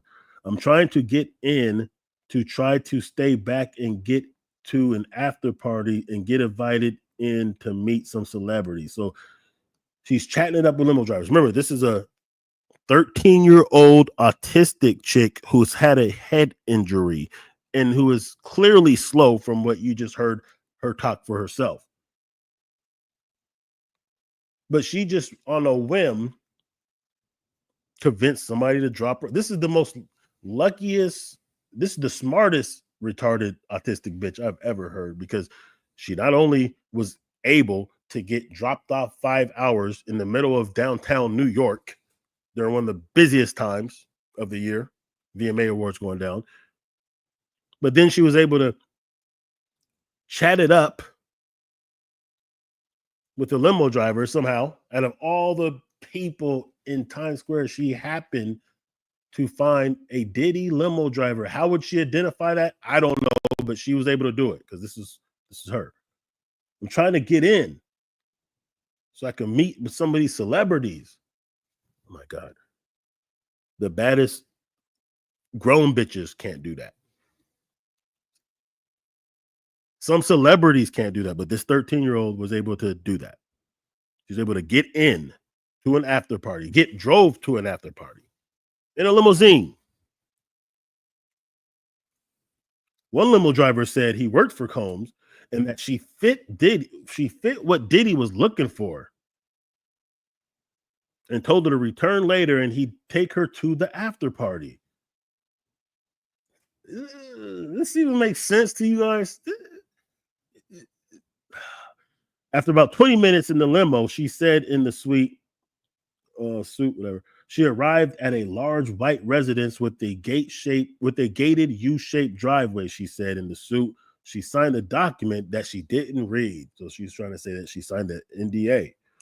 After accepting a drink from inside, she told NBC News, I'm talking to like Fred Durst, Benji Madden about his tattoo. We've seen that part, the Last Supper shit. Remember, he wasn't even there because he was on tour. After accepting a drink from the waitress, she told NBC News, I started feeling funny. Tried to start looking for a place to lay down. She found an empty room with a bed in it, she said. And soon after, Combs, Carter, and a woman entered the room. You are ready to party. Combs. So she just happened to go lie in the bed because she was feeling woozy. And it just so happens that out of the many rooms in a mansion, I've been to a mansion party. Out of the many rooms in this big mansion, she happened to go to the one, because you'd think that Diddy and Combs, if they're partying in a bedroom at a mansion party doing their thing, it's not just going to be any room. It's going to be the top floor master bedroom, which surely would have guards, surely would have, you know what I mean? Like, she just happened to find a vacant room that just happened to be the one that Combs and Diddy would happen to gander themselves into. Stop it. She found an empty room, blah, blah, blah. It was an empty room, too. So it wasn't the pop in this, it couldn't have been the pop in master bedroom that they would probably, you know what I'm saying, be in. It's the empty room that they just happened to walk in. They entered the room with another woman. You ready to party? Both Combs and Carter graped her, she said. Jay-Z comes over, holds me down. I started pushing him away. He puts his hand over her mouth, tells me to stop it, to cut the shit. Now, ironically, not that I believe this happened, but I could see Jay-Z saying cut the shit. You know what I'm saying? Low-key. Anyway, he then grapes me like he had me overpowered. Afterwards, she said, she managed to flee the house and ran to a gas station. Now, in other reports, she says that the way she was able to get away is because she punched Combs in the face. And the mighty power of this 13-year-old inebriated autistic chick was able to floor him, I guess, to the point where he just couldn't continue fighting. And I guess Jay-Z was just so shocked and stunned, and so was the woman that was there, that she was able to do some Home Alone shit and finagle her way out with one single punch. These same people that held her down and raped her over and over, repeatedly, she was able to get away with one punch and get out the mansion. I was upset, and the person at the gas station could tell that I was obviously upset. So it was so obvious that she was upset and what she's went through. Because remember, she just got raped. So even after he punched her, she punched him, she would have had to put on her clothes and all that kind of stuff to get away. And if they raped her, her clothes may have been ripped. She's woozy. Like, she did all of this under the influence at 13 years old as an autistic chick. to get away. She was so obviously upset that the clerk knew she was upset, but her dad, when he picked her up, didn't. Okay. And she let me use the phone. I called my dad because he was the only person I trust at the time. I told him I messed up and I needed a ride home. So you told him that you messed up. So when he picked you up, he didn't have anything to talk about for the whole 5-hour trip or any other time since then until now? Like he just found out about this? What you're saying happened now? Stop it. Well, I told him I messed up and needed to ride home. She told ABC News. We rode home in silence. He didn't ask me what happened. He didn't even ask me what I did or where I was. Really? You called admitting you messed up and he was just like, okay, cool bet. And you all just drove 5 hours. Imagine driving 5 hours to pick up your 13-year-old child after she's been out until 1:30 in the morning. Because by the time he got there, it was like the sun was up. It was morning time. And you're going to drive back 5 hours. Like that whole 5 hours, you'd be seething. You'd be worried. You'd be scared. You'd be relieved that she's alive. But you'd be pissed the fuck off because remember, she snuck out the window. And you're telling me after driving 5 hours and picking up your daughter, who was so visibly upset that a total stranger knew something was wrong, but you're not saying anything. You're not asking no question. Hey, where you been? The fuck, where you leave at? Who dropped you off? Who's the friend that dropped you off? Why you smell like alcohol? Why are your clothes ripped? Why you look up? What happened? Nothing? Okay. He didn't ask nothing. Okay. She told NBC News she never told anyone about the alleged assault or wrote it down in a diary. That's a weird thing to say. I never wrote it down in the diary. In other words, she's saying, hey, there's a reason why there's going to be no collaborating evidence. You just got to take my word for it. Even if somebody found out who was going to believe me.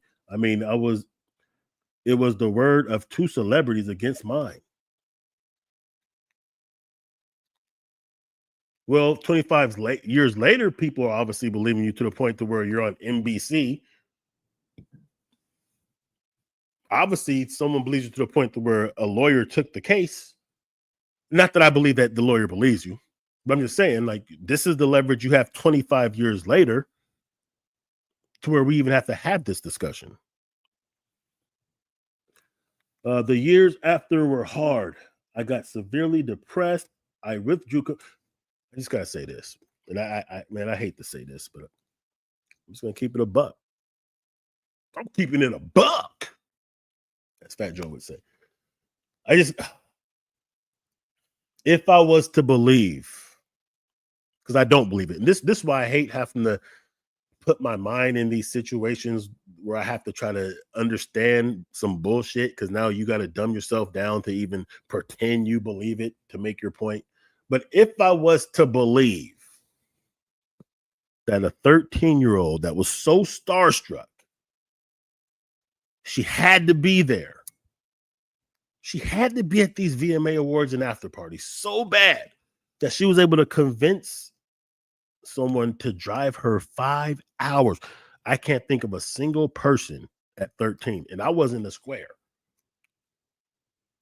I can't think of a single person old enough to drive that would have drove me 5 hours and just dropped me off somewhere. And I wasn't like a little dude at 13. For a 13-year-old, I was pretty big for a 13-year-old. I can't think of anyone who was old enough to drive who would have been like, cool. Yeah, I'll just drop you off in the middle of 5 hours away, downtown New York City. Because they would have to fuck with you enough to where they would do a favor for you like that, but not fuck with you enough to be like, yo, that doesn't sound safe.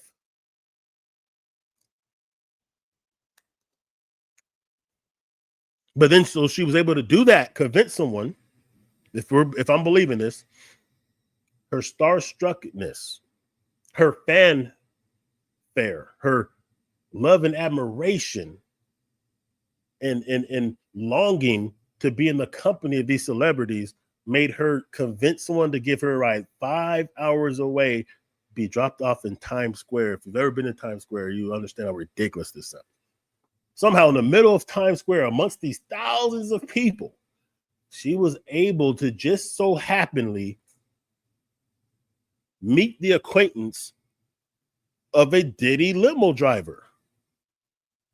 That Diddy limo driver, as she chopped it up with her, remember, this is a 13-year-old autistic, socially awkward chick who suffered from a brain injury, who could barely articulate as an adult, was able to come up on the limo driver for P. Diddy, the biggest star at that time, one of the, at least. And he told her, hey, you're exactly what Diddy's looking for.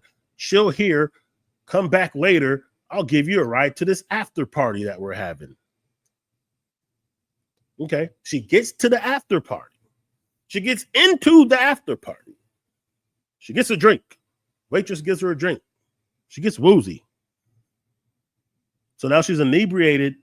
She's in the midst of all the celebrities that she's fanning out after. I'm just thinking, and I hate to say this, but if she was doing all that, they probably wouldn't have had to forcefully take it. Nevertheless, it would still be grape. It would still be disgusting. It would be statutory. It would be disturbing. It would be pedophilia by definition. I'm just saying I don't think they would have had to take it. I hate to say that. I know how that sounds. I just don't think that they would have to take it. Nor do I think they'd be interested in taking it. I don't think there's no evidence that would make me think that Jay-Z is attracted to underage white girls and that he's going to pass up all of the celebrity coochie that would have had to be there, all of the of-age groupies that would have been considered baddies. I don't believe he is passing all of that up for your ass. I don't believe that, Karen, Becky. I don't believe it. It's not believable to me. It's not feasible. As much as a piece of shit Diddy is, I don't believe that he's doing that. I believe even if he is a graper, if he's a grade A graper, if that is just Diddy's get down, even if I could be convinced to believe that, I believe his preference would be other than 13-year-old retarded bitch. And I'm not calling her a bitch at 13. I'm saying a bitch now.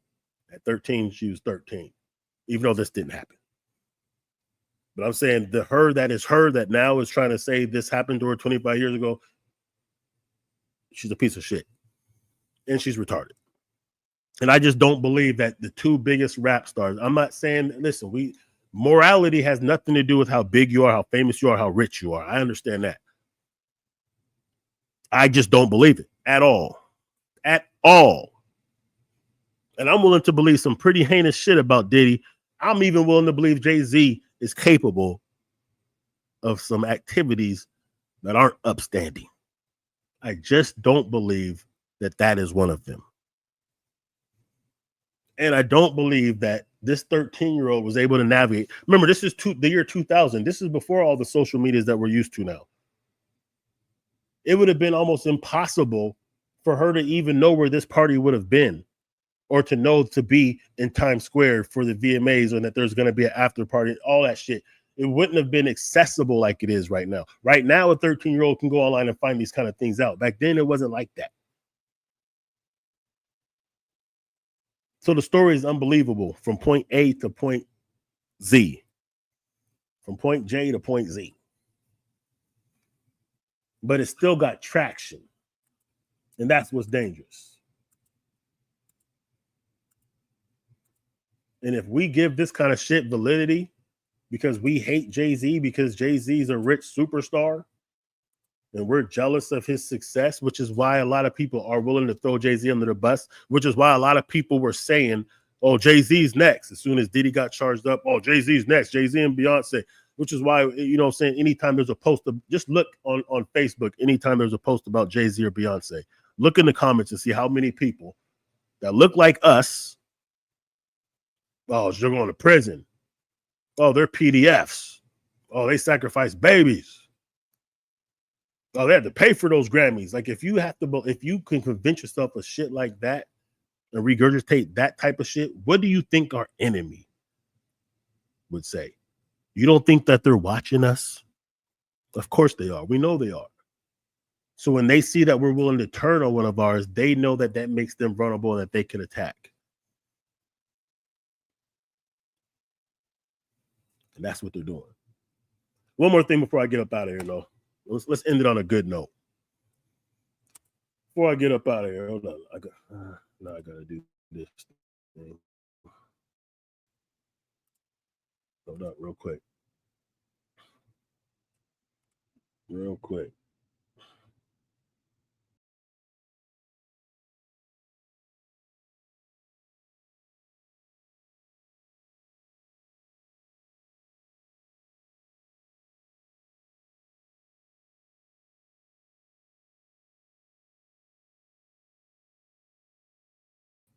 There we go. Sometimes the audio will be timing out. But all this cap is not enough. Shout out to Papa Rage 2.0. That's one of the day ones from the Nattercat channel. What's up? Shout out to Jesse Paris, aka Shane Nkrumah, Frontline Black News. Shout out to both of y'all. Shout out to all the day ones. But let's end it on a good note. Like I said, I mean, you know what I'm saying? Because we've been on code. The codification is getting stronger, and we're seeing like the grassroots responding. This ain't just the online thing. This ain't just the new black media. We be online talking shit. Nah, this shit is resonating not just to the streets. It's actually resonating from the streets. And check this out. This is a post Tariq Nasheed made. So apparently, let's just read it. A group of neo-Nazis tried to march in Cincinnati, and foundational Black American community pulled up in droves and ran them off the block. White supremacists had their flags taken and burned, and the community found their vehicles and smashed them up. Check this out. This just happened the other day, or yesterday, I believe.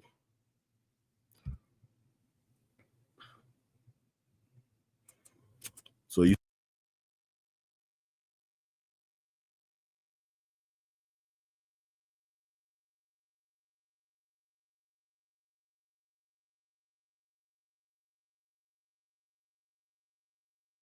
shit, I don't know if you can hear me or not.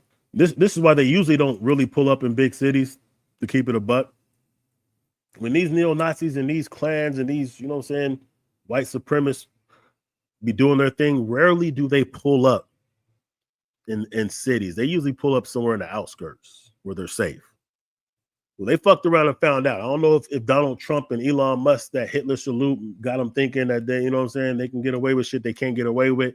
Look, we seen the pull up in Montgomery.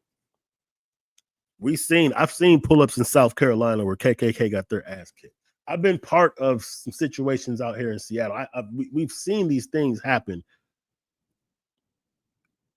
When we seen what happened with the NFAT in Georgia. The KKK didn't even want to come out after threatening us. So when we actually respond properly, we can get shit done. So that's them pulling up. There's one video. This is burn that bitch up. Burn that bitch up, man. Burn that bitch burn. Let that bitch burn. Yeah. What I'm talking about. I'm out. Still ISIS off the team shit. Perfect, man. Get them boys the fuck out of here. Get the fuck out of here. Yeah. Fuck y'all flags. Hitler been dead. Y'all living in the 40s. Yeah, burn that bitch up. Burning up the flags. That's what I'm saying. This is what they don't want to see. This is what delineation does. This is what happens when we just purify and refine who we are and define who we are. This is what happens when we're on code and we cut the fat out the way and we just stand on business. This is what tethers be afraid of. This is what the tethers won't do. This is why they have no business talking to us when it comes to what we need to be doing. Because this is the energy that they can't relate to. Which is why they fled rather than doing what they had to do back at home. This is why they have no business talking to us about political strategy. Because they ain't on this shit. See, they come here, and to them, they made it. You got running water, you got electricity. Oh shit, you can get EBT and eat. We ain't gotta just fry up bush meat. We ain't gotta eat, you know what I'm saying? Deep fried elephant trunk. They ain't gotta eat zebra hoofs and shit. No, they're good. That's why they be telling us, nigga, you should just be happy for what you have. The white man helped you. No, everything you did, you only did it because the white man made you. No. There's a reason why we've invented 50,000 different things. There's a reason why the shit that we have done affects the world. Lights, cars. There's a reason why the first airplane was made by us. You don't have these type of victories back home. I mean, let's just be real. This ain't about trying to denigrate you guys, but let's just be real. I've asked this. Remember when I was on the Caribbean Tethers YouTube channel? What was his name? Truth. What's his name? Truth. No, he's Nigerian. Something Truth. Truth something. Chaotic Truth. He's pulled up to a couple of, you know what I'm saying, Street Nasheed Twitter spaces. I went and was fucking with him on his. He brought me on to his YouTube channel, and we just chopped it up. And, you know, he's trying to undermine all of our inventions. And I'm like, look, man, what have you guys invented that's innovative in the last couple hundred years? You're saying that we ain't did shit. I'm showing you proof. I showed him. What have y'all done? That's because he couldn't believe it to him. Oh, you can't prove it. You guys didn't really do it. I'm like, I know you don't believe it because there's nothing that you can point to in the last couple hundred years that you have done in your homeland significant like us. Charles Page was born in 1864. He has the first patented aircraft called an airship before the Wright brothers. The list goes on about the shit that we have done. So they can't relate. So they don't have that energy. They come here, they don't want to fight white supremacy because they made it. These guys are saviors. Why are we fighting against these benevolent white people who've done so much for the world? Because they don't understand their own history. They're not as educated as we are about their history. Hidden Colors taught them their history. They didn't know it. Let's be real. So they see this, then it's like, oh man, you're gonna make it bad for all of us. You're gonna get us in trouble.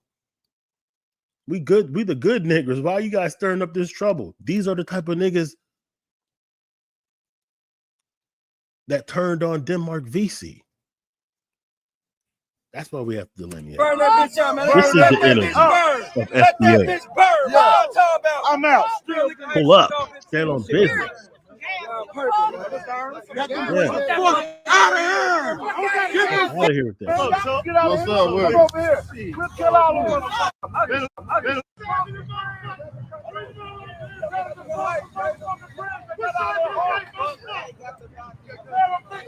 See, this is the kind of energy that we can have all over the country.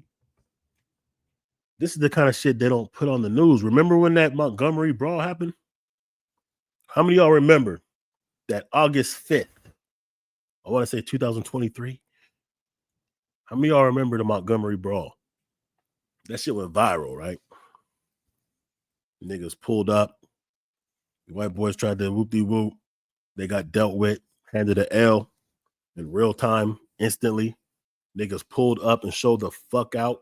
Niggas was swimming, you know what I'm saying, across the sea. Hours before that, there was a ceremony where sisters did libations to the ancestors. The energy was there. I talked to my homeboy a couple of days after that happened. And homie, you know, he fucks with Trump. He'll say it. He fucks with Fox News. Listen, he's on code, but he kind of, you know, fell for the okie doke a little bit too hard, which is why I'm trying to tell people don't do that. But I asked him about the Montgomery brawl. And he was like, yeah, I seen it. But the way he said it, I knew he didn't really see it. I was like, nah, there's no way he's seen it. And that's just his response. I'm like, what did you see? He said, oh, I saw it on Fox News. And I said, well, tell me what you saw. I need to know. They didn't show it in its entirety. They only showed the part where the brother got beat up. They don't show us our victories. They didn't show the get back. See, the mainstream media, they're not going to show our victories. When we do shit like this, they don't show it on the mainstream because they don't want to give us the idea of how much power we have and that we can obtain justice for ourselves. I said this for years. They don't show us our victories. They only show us our defeats. It's up to us to show our victories. This shit happens way more than you think.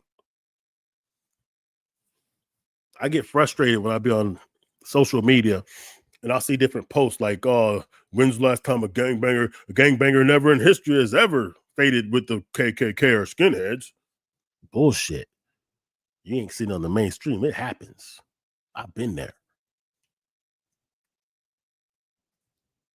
There are all kind of situations where niggas got at them cats. Louisiana, South Carolina, Georgia, Washington State, Oregon State, California. It happens. Cincinnati, Ohio. It happens. You're just not going to see it on the mainstream. If you're not tapped in to the grassroots, you might not know of these situations, but they happen. The same way most niggas don't know, most people don't know the 60s wasn't all MLK. There was real wars going on. Even here in Seattle, I know the history. There was real war in these streets in the 60s, man. It wasn't all we shall overcome and turn the other cheek. That's what they show us because they're not going to show us that when we get rowdy, when we really stand on business, that we have victories. The same way they didn't tell us about the Gullah Geechee or the Seminole Wars. They didn't tell us that shit in school. They made us think it was the red natives. They didn't tell us that was a Negro war, according to. They didn't tell us because they don't want to normalize us fighting for justice on a physical level and winning. They didn't tell us that the Civil War was won only when Black people got involved. They didn't show us that. They don't show us our victories. We have to show those victories. We have to know our history. That's the importance of new Black media, and that's controlling our own narrative.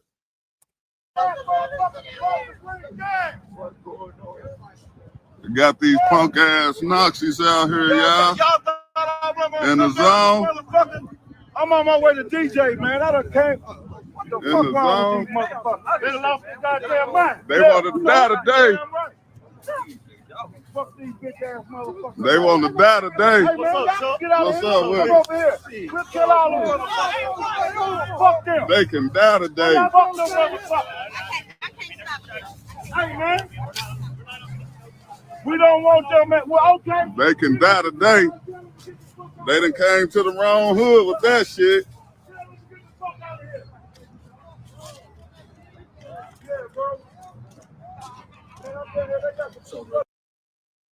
See, they can't show this kind of shit. They can't show this on the mainstream. Look, I remember when Sister Charlena Lyles was killed by the police in North Seattle. And we was turning up. And we had a little march up in the neighborhood that it happened in, whatever. We was thousands deep. Not this time, New Black Panther Party, all kind of different organizations was there. We was deep. Bloods, Crips, GDs. We was deep in them streets. I got it on Facebook. I showed it. I could actually show you it right now if I wasn't too lazy to get the shit. But it exists. You know, we was rowdy. We pushed on until the police made a little barricade. And we was getting at them. And it almost went down. And the people, I was on the front line. And the people was ready. The people was ready. And they showed it on the news. Because I remember when the homie said, I seen you on the news, whoop-de-whoop. And I seen the clip on the news. They only showed enough to, they didn't show the real. They didn't show like how about it niggas was really getting at them police. They didn't show that because they understood that would have been an advertisement for Black empowerment. That's why they didn't show the whole Montgomery brawl. If they showed certain things, they have to keep certain things off the air because imagine what happens when all these street niggas see that their people are turning up on business. Imagine what happens when these niggas that's in the streets, soldiers, maybe unguided to some degree, maybe don't have direction, maybe don't have mentorship, maybe don't know where to direct that energy, but they're ready to go. Now imagine, because what happens is, as we've seen many of times, when it really goes down, when there's some George Floyd type of shit that goes down, bangers, street niggas will get codified, and they'll innately, instinctively understand it's time to protect the community. It's time to, you know what I'm saying, ride for the cause. It's time to put our differences to the side. So if they put these kind of things and they show the victories and they show the success of doing that, they understand that all these Crips, all these Bloods, all these different little street organizations, hood niggas, as some people may call them, will all of a sudden start to get codified in a way that will re-spark the Black Panther Party in a way that they don't want to see. It will re-spark that energy. That energy will be reincarnated. And all of a sudden, we'll start handling our own business. We don't have to wait for justice from someone else. So they can't show these victories. They have to skew the message. This is why new Black media is important. This is why you're important. This is why just being able to whip out a camera in real time and document and tell the world what's happening where you're at. So now in real time, I know what's going on over there. You know what's going on over here. He knows what's going on over there. We know what's going on with our people. And then we can get on code in real time. This is something that couldn't happen in the 60s. This is a luxury that the Panthers didn't have. King didn't have. X didn't have. Move didn't have. The Deacons of Defense didn't have the ability to organize and to share information in real time. This is what we could do now. But we have to be the ones that preserve this and documents this and rebroadcast and signal boost this. They're not going to do it because this will happen. We won't be as vulnerable to white supremacists. See, they're getting emboldened, especially right now. That's why they're pulling up. They never pull up in cities. And anytime they do, they have an army of police, but rarely do they pull up in cities that are inhabited by us. They'll pull up in little outskirts, little country, rural spots, little small towns. They don't be pulling up right where we be at. You don't see them pulling up on Crenshaw. You don't see them pull up in O Block. They ain't pulling up in the French quarters. They're not pulling up in North Houston and in Guns Point, Greens Point, 5th Ward. They ain't pulling up where we be at like that. Because they'll get that work. And if that work that they get is broadcast, it will embolden us. The same way that these white boys are now emboldened because a nigga like Elon Musk is doing Hitler salutes and shit.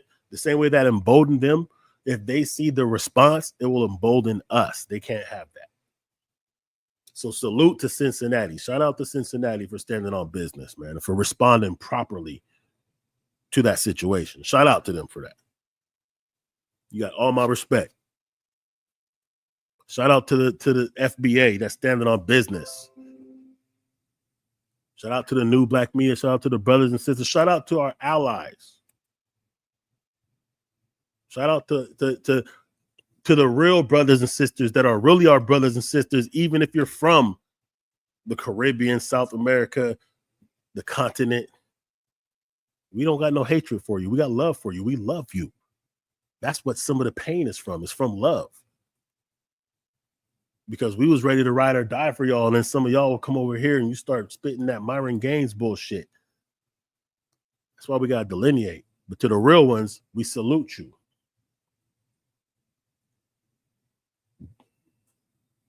"2025 is going to be a challenging year.